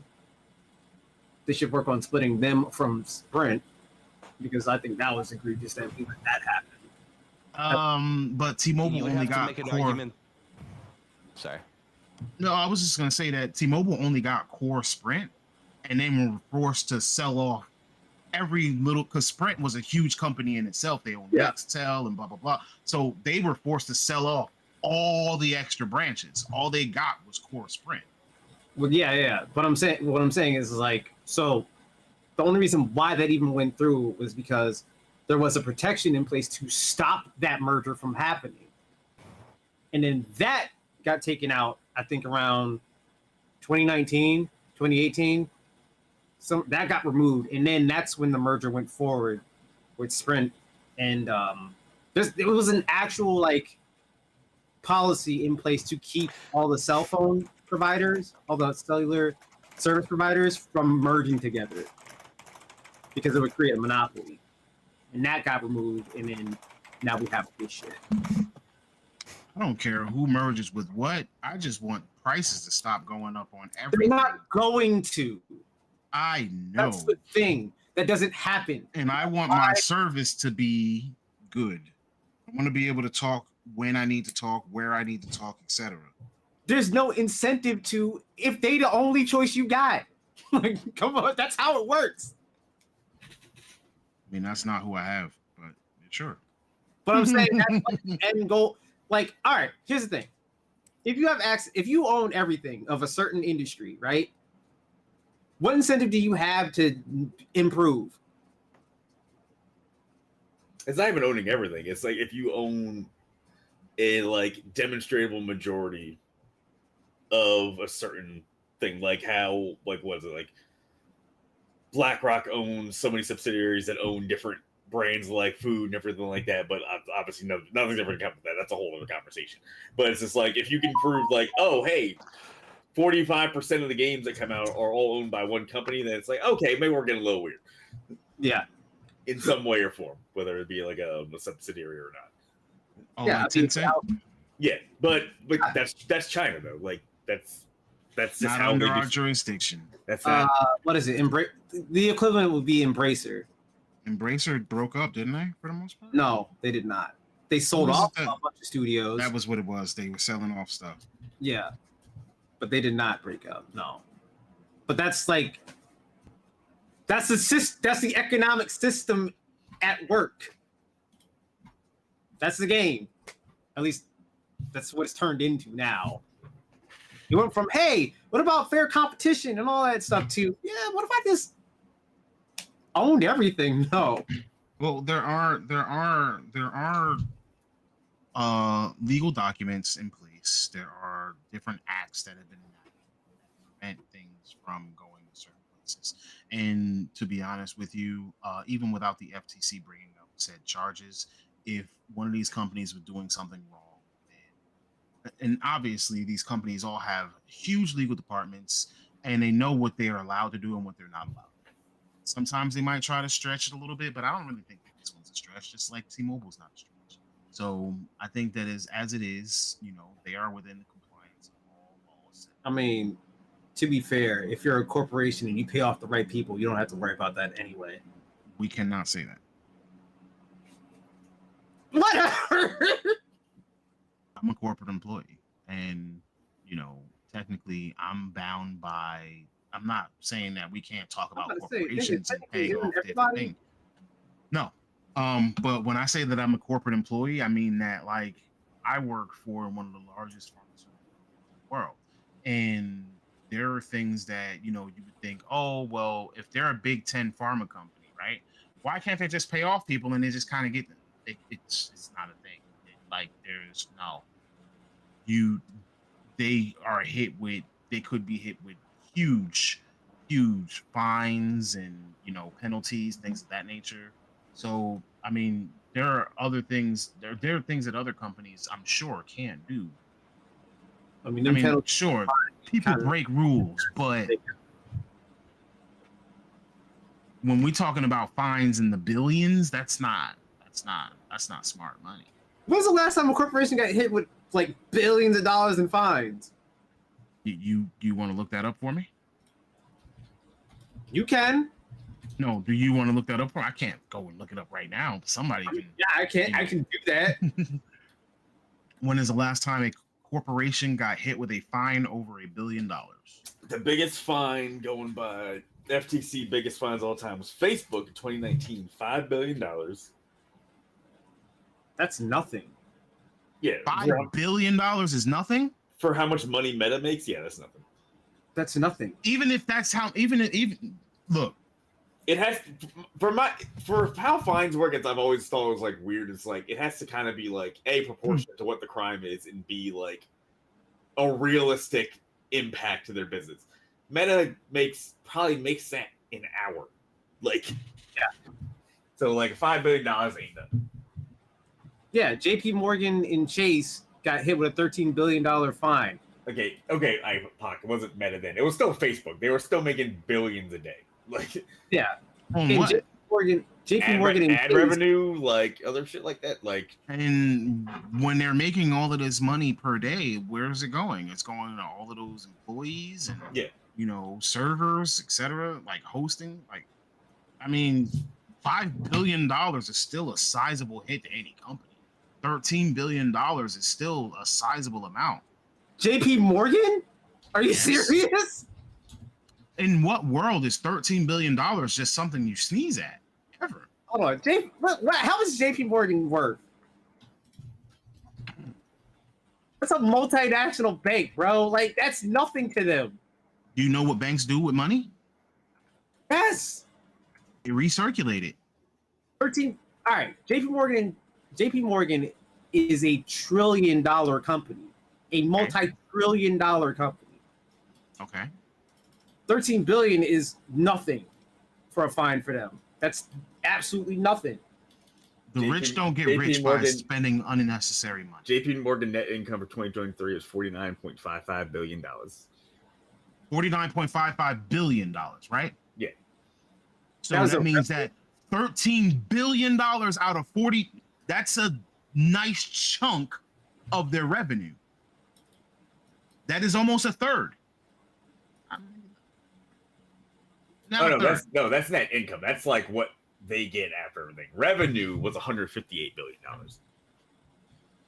What? There's a difference between revenue and net income. Revenue is like, oh hey, here's what we made from all of our diversification, shit like that. Then you gotta calculate your payroll, your operating costs, all this other shit, and then you have your net income at the end, what they made. So what they made 2023 What's their is just what's their profit? What's the revenue that they made after all the operating costs? I want to know what the profit that's is. net income, $49.55 billion. That's the revenue, your profit. No, net That's what income's you- the profits. Net income is what they made, took home after taxes. Yeah. That's what I'm saying. Like, yeah, Okay. but sorry, yeah, I said revenue, right? Revenue is what you make overall, and then the net. Yeah, that's all your right, got gross you. and That's net. gross versus net. So Yeah. yes, your profit Yeah. would be your net. So, Okay. just under $50 billion. Yeah, 13 billion is like, okay, whatever. We'll make that back next year. That's one time. It's a one-time fine. Bro, if you got $50, If Johnny has two, You're and not someone going to takes give $50 from you. No, you're not going to give $50 to No. If you take off billion if you got $50 and you got things you do with that $50, but you automatically got to pay $13 because you decided that you wanted to do something stupid. You went out and bought a $13 hooker or something. Like, is that not? That's a sizable chunk of your money. You still have $46 left. What do you mean? 36. I mean 36. My bad. You still have $36 left. Out of that 50, you got 36. Hold on. Don't that mean that you got to start planning different? No, the same one that 1 year they had 36 billion. Don't you? Well, first of all, it wasn't 50 billion that they had. They had 47 or 43. 49.5. It was like just 49. under. All right, so it was almost still. That is a slap on the wrist. But you still got to talk about things like you still got to talk about things like paying your employees. It's still a slap on the wrist. That is not a slap on the wrist. That is a sizable fine. It was not enough to put him in danger.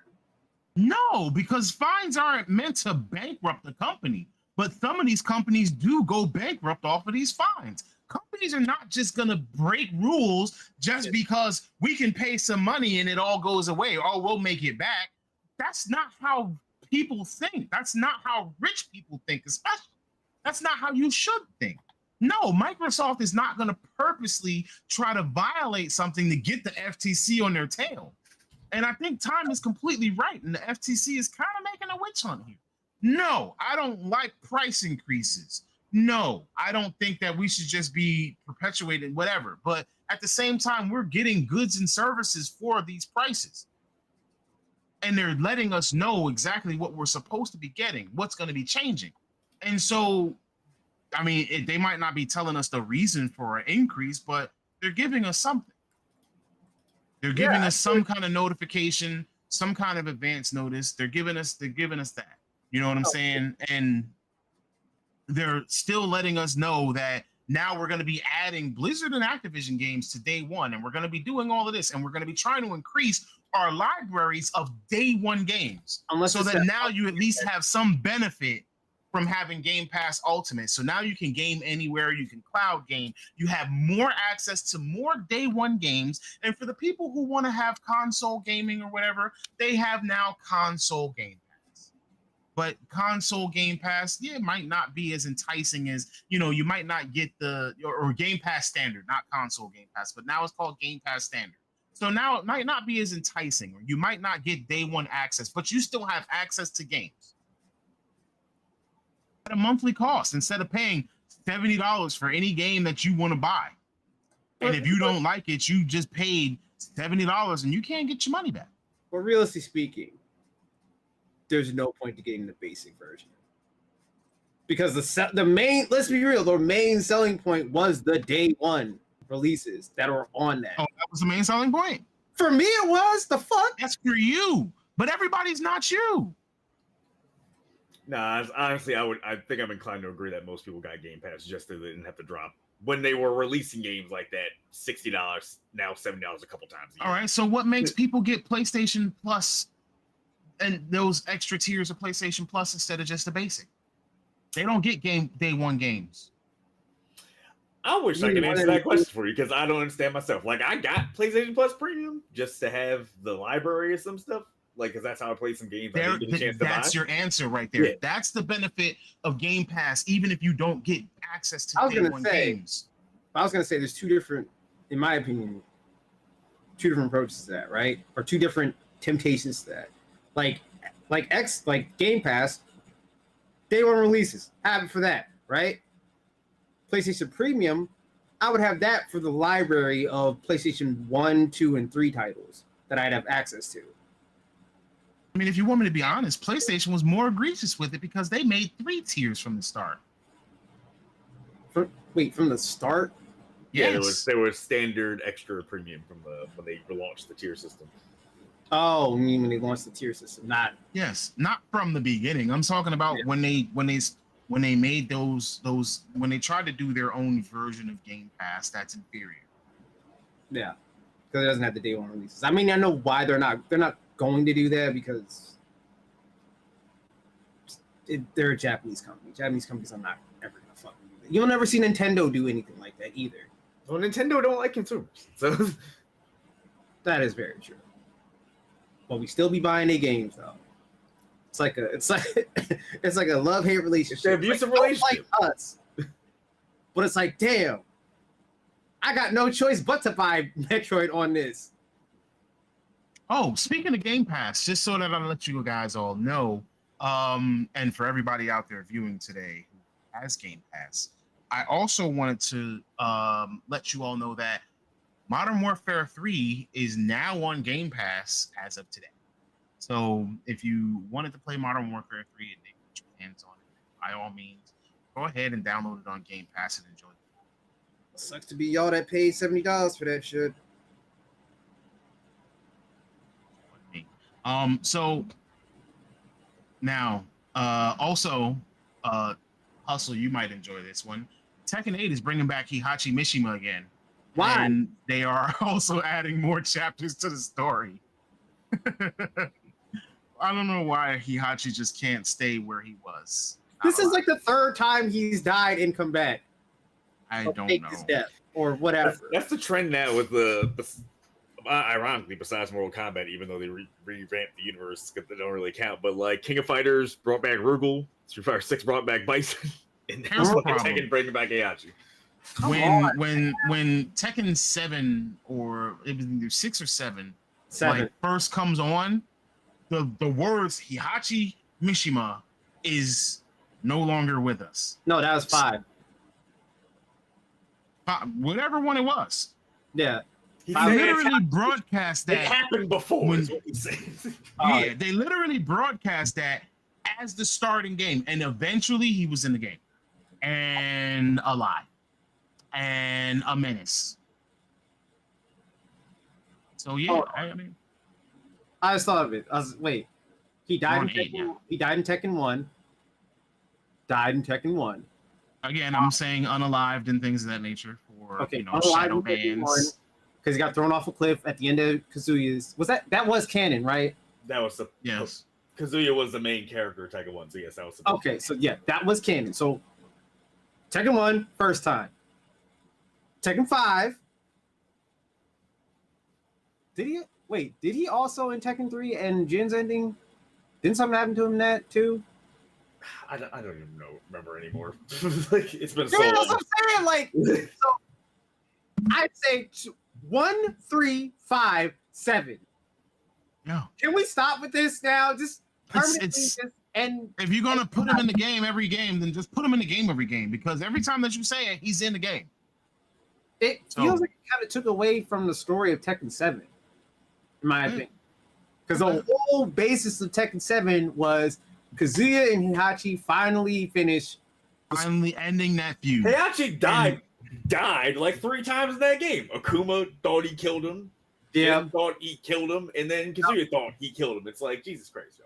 It's like, Yeah, and in reality, when you go through Tekken 8, he's missing, and you know Kazuya is the big bad, and like the story mode is good, and then now you're gonna reverse all of that. And it feels like it takes away from Reina. Exactly.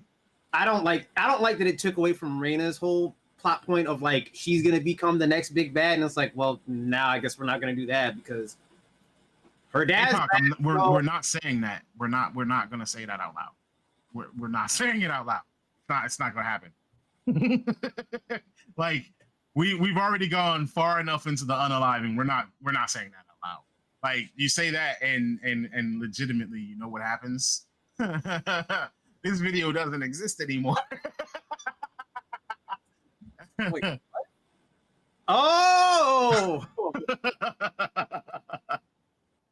oh man, like just let him just stay gone, bro.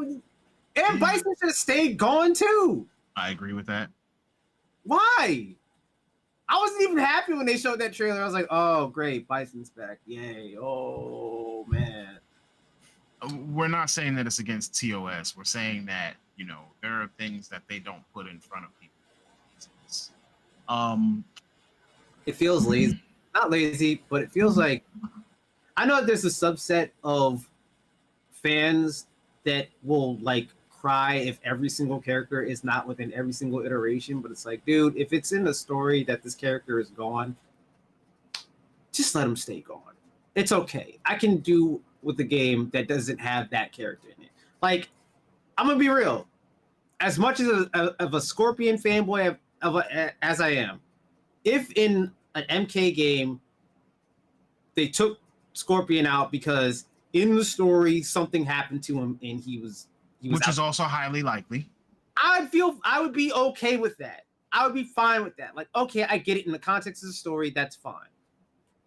It's understandable. I'm not gonna be here being like, I'm not getting the game because Scorpion's not in it. Because I know that. APOC said, but what if you were the minority with that opinion? Wait, what? APOC said, but what if you were the minority with that? If enough people make a stink, then something changes, right?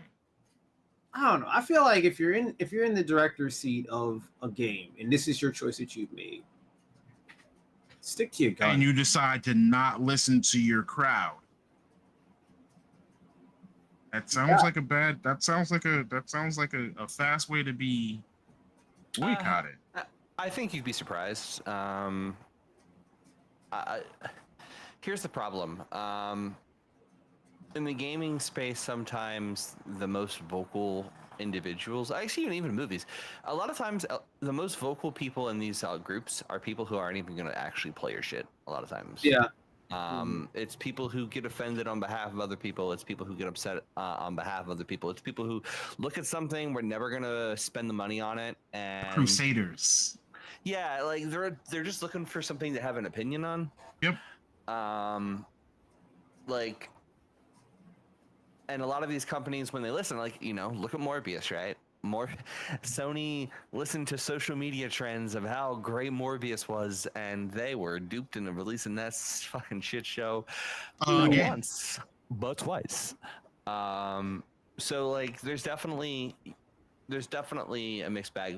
The thing is, in modern gaming, one of the things we benefit from that, you know, is a bit of an invasion of privacy at points. I think for some people, they would view it that way, is we gather a lot of data now. So companies love data. Well, data is kind of the best way to make decisions sometimes.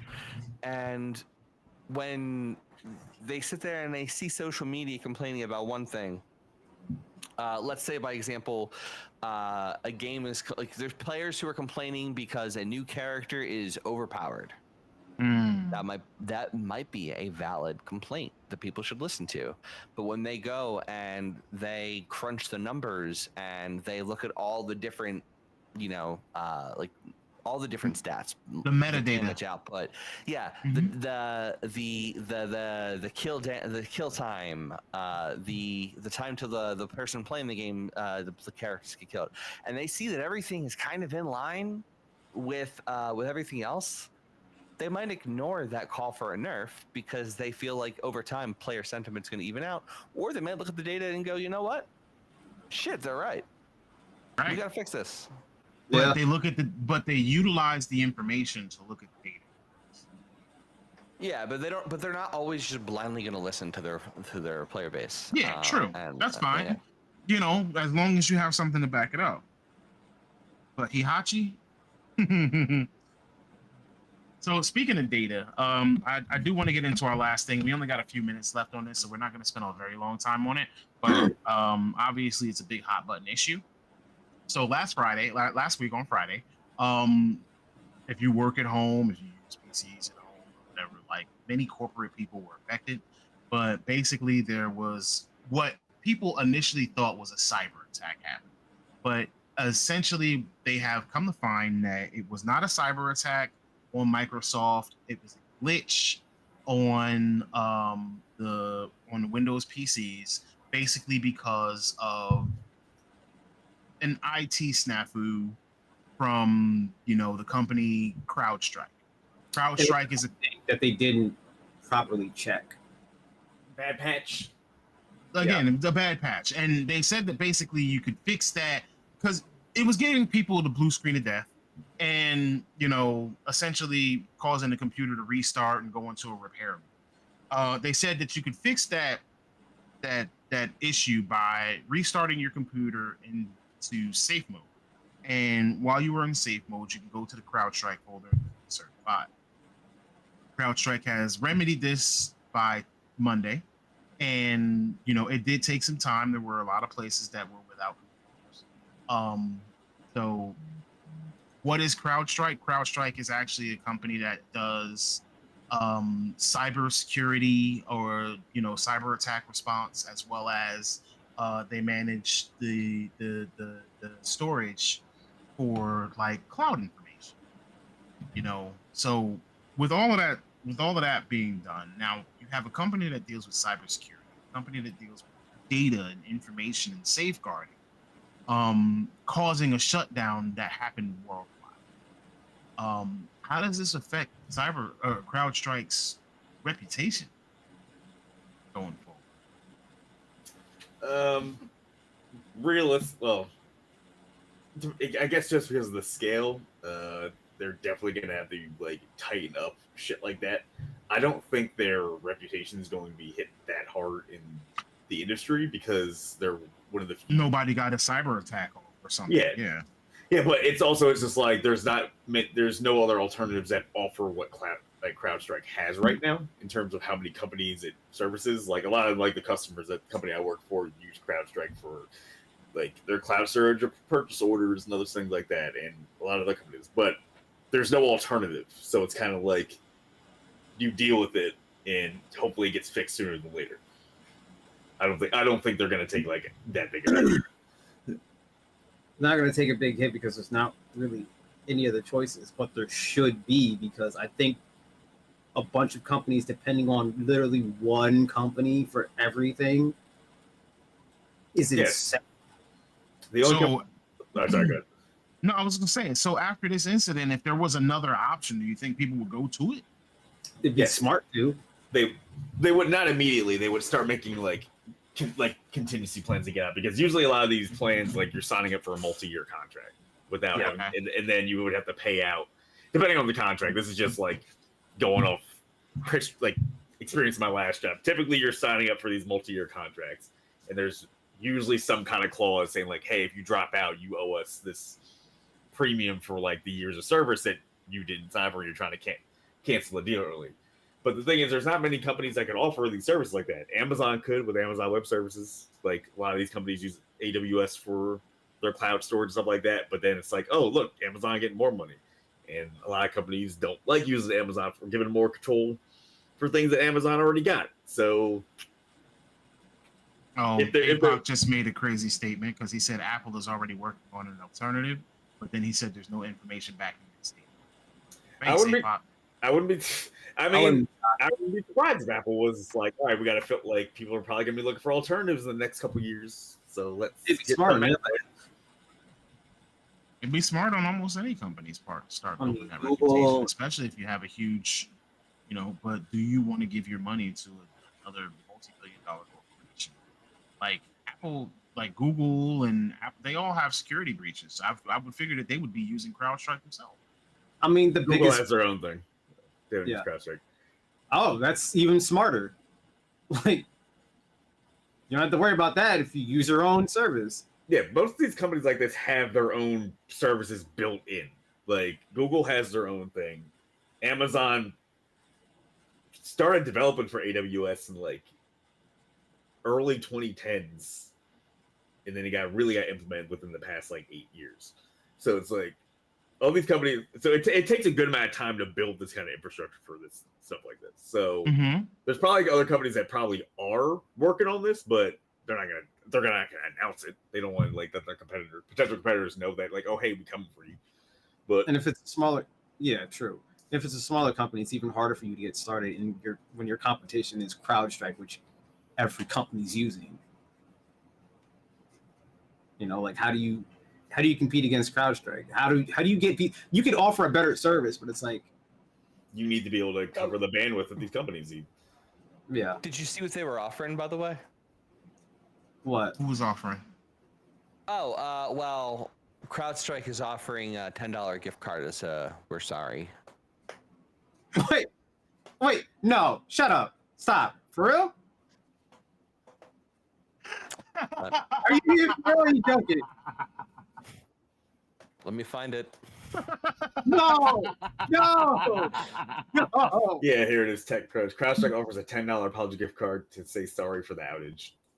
Do you realize that even people that we work with, people that we know were affected by this, where they lost money, like they spent all day trying to work, and Delta's had to refund thousands and thousands and thousands and thousands of dollars of tickets. Yep. I think the only airline, well, one of the only main airlines I was working was like Southwest, because they use a really old ass infrastructure for their like system, but it works. They still were able to like calculate. I bet you they said, "Don't you out. wish you had our problems, huh?" My favorite meme I saw about that was like Southwest, like, well, you guys laughed at our Commodore 64 like server, and then look at us now. Oh my god. $10 gift card. See, this is why we need Tom here. He always got the good facts. It's a real thing. Oh my god. Yo, the funniest, what actually go with this? The funniest thing I saw about the CrowdStrike is actually was like unintended spot. So I go on Slick Deals every day, just looking for deals for random shit. And I love their admins for front page stuff because they can choose what deals and what's like so on the front page. This is year 2 for 2 where they've been on the money. Because last year, you know, it was front center when it happened. That Logitech controller when the OceanGate submarines happened, they put that controller front page. And yo, that's so cold but hilarious. And then 2 days ago, front page like, hey, look at the CrowdStrike. We got annual subscriptions that this deals right now. And I'm like, yo, they are so savage. How are you a coupon website that's worse? That's so savage. With this is ridiculous. Oh, I saw that TikTok too, where he was like, "At least Spirit wasn't flying. I did y'all a favor." Oh my! Because they were doing like a spoof interview of the employee who was responsible for the glitch. It was funny. It's funny. But that's also the same guy who'll be like, "I give you $1. What should I give the next person?" And they'll be like, "Give them $10." $10 gift card, not just a gift card, an Uber Eats gift card. What the fuck can you buy on Uber Eats for $10? Nothing. Not lunch. Damn sure nothing. Not lunch. We're gonna give you a coffee for your inconvenience. And here's my thing: if you gonna give me a gift card for Uber Eats, make it $50 at least. That's at least then I can actually get me some food. Wow. You can't get shit with $10 on Uber Eats with a gift card. Yeah, like V said, that's literally just the delivery fee and the tip. That's not even your food. Yeah, She said, "Child, please. Child, please. Let me tell you. Let me tell you. I'm with you, V. I'm with you. 100%. They're gonna get sued, aren't they? Who, CrowdStrike? Mm-hmm. Probably. I can't say anything about any of it. Again, I'm gonna stick with the side of the facts today, and I'm just gonna. I don't know shit about it either, but I'm just gonna fucking sit here and wildly speculate the irresponsible douchebag that I am, and I'm gonna say that. Oh yeah, no, their ass is getting sued. They're fucking done. That Justice Department's gonna fucking. They're fucking done. They're donezo. I'm sorry. I hope it doesn't happen. By the way, I mean, no, like, I hope they get investigated. I hope there's something. I hope that people go and look into it. I'm not sure. They might be fucking part of Microsoft, and if they are, I'm in trouble. So. I don't think they're officially part of it. I'm so sorry. I don't fucking care. I'm just mad. I'm fucking mad about this. I'm mad about this. Like, it's so fucking frustrating. Talk all the shit you want. They're not owned by Microsoft. All right, cool. Yeah, no, the CrowdStrike is a bunch of fucking dumbasses. Let's push a deploy on a Friday. Why wouldn't you do that over a weekend? On a Friday. Why You did- can- How many times There is. Hold on. There's a website called shouldideploytoday.com. Okay? Okay. Go there on a Friday, every Friday, no matter the Friday. It will say no. You launch shit on Mondays when not on a holiday So you got full Mondays, people Tuesdays, available. Wednesdays. I would Let's say see, Wednesday. today? Wednesdays might be pushing it. Wednesdays is even Almost pushing it. Go ahead, my friend. It's a free country. I had Why to not? deploy today. And that was technically Thursday, wherever it was. I think it was Korea. So I'm gonna save this. But you deploy before Friday. And You don't also- do it on a Friday. And also, you always have test environments set up to do this in advance. You tell me they didn't have one test Windows machine that they had launched this on? They're like, oh But shit, this this B signed it immediately with this patch. What the fuck was the QA team doing?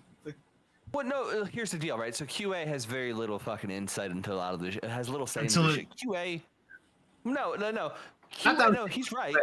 QA would have caught this, but the problem is in QA here, or it might be QA. The problem is someone didn't set up a test environment.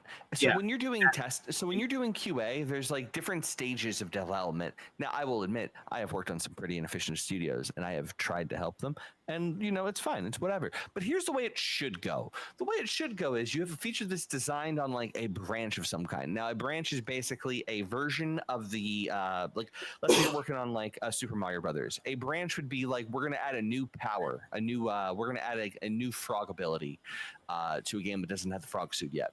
You would go and you would make a branch. That branch is everything the main game has, but like off in a separate world where you can make changes and not screw around with anything. So you would then go and you would work on that frog, on that branch. Nothing else is being impacted over here.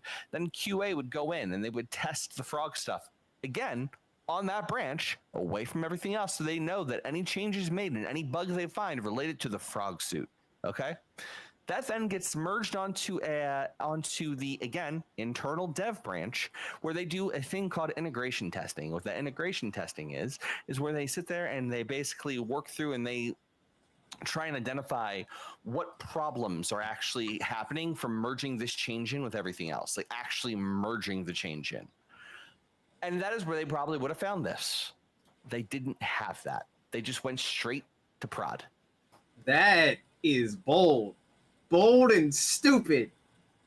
Yep. Wow. More money than brains. The fact that they tried out the gift card, I legit thought you were making that up. I thought that was an Onion article because it sounds like an Onion headline. This is why the Onion is failing, because real life is more comical than satire now. You know what? It's actually coming to a point where we can't tell the difference between real life and satire. I can't. I literally can't now.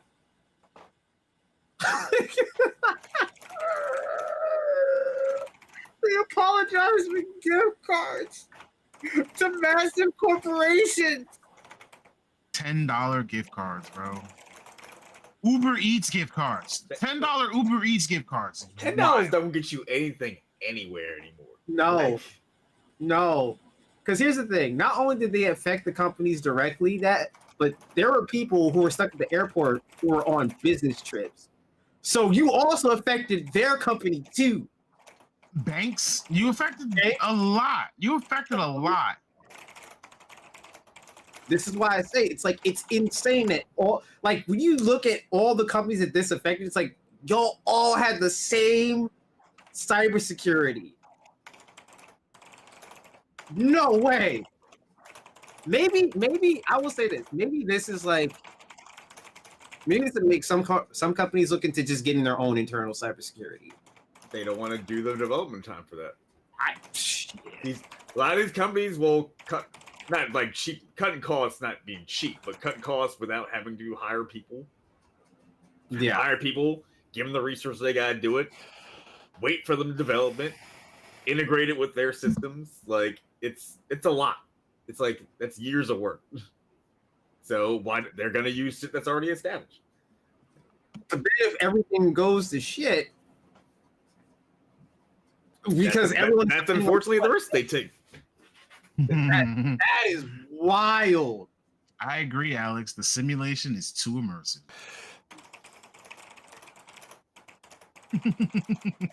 Dope cheat code now. So, since we only got about a minute or so left, what I'm going to do is I'm going to actually move forward to I think that we've had a lot of productive conversation today, and I think that next week, I might need you guys' help on expounding on our topic. But next week, we are definitely going to be talking about content creators, and content creators in more than just gaming space, like, but just content creators that are relevant, because it's completely relevant to gaming. So, like, I'm looking forward to being with you guys next week. Make sure to tune in. Make sure to come back. If you want to join us, then shoot me a message. I'll definitely get you on here. We're gonna max out at 8. This is GG's. Anyway, so from me, and I'm sure the rest of the team, we want to thank you from the bottom of our hearts, because us being here entertaining you, we love doing this. And like, I've had conversations with the guys, and they literally said, I don't want to stop, or I like this, or I enjoy my time here. Guess what? I feel the same way. And if it wasn't for you guys, I wouldn't even want to do this anymore. So you guys coming and just chilling with us every Wednesday means a lot to me, and I'm sure it means a lot to them. Anybody got anything that they want to add in? Hey, that's something I look forward to every Wednesday. For the days I can be here, it's always a good time. It's nice to be back and not in the hell of overtime. It was The worth UK it. I had a good time. time.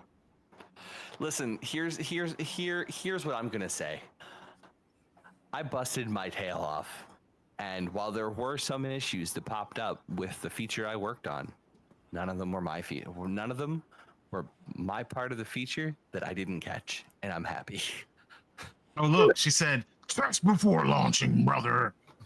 You should test before launching. Always test before launching.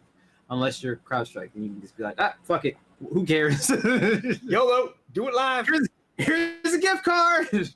So, I will say on my end, for all of you, but be it you are here on the show with me, or you're someone who takes the time to watch us, thank you very much for having me. I'm glad to be back, and I definitely miss this. So I hope you all had a great time with us tonight.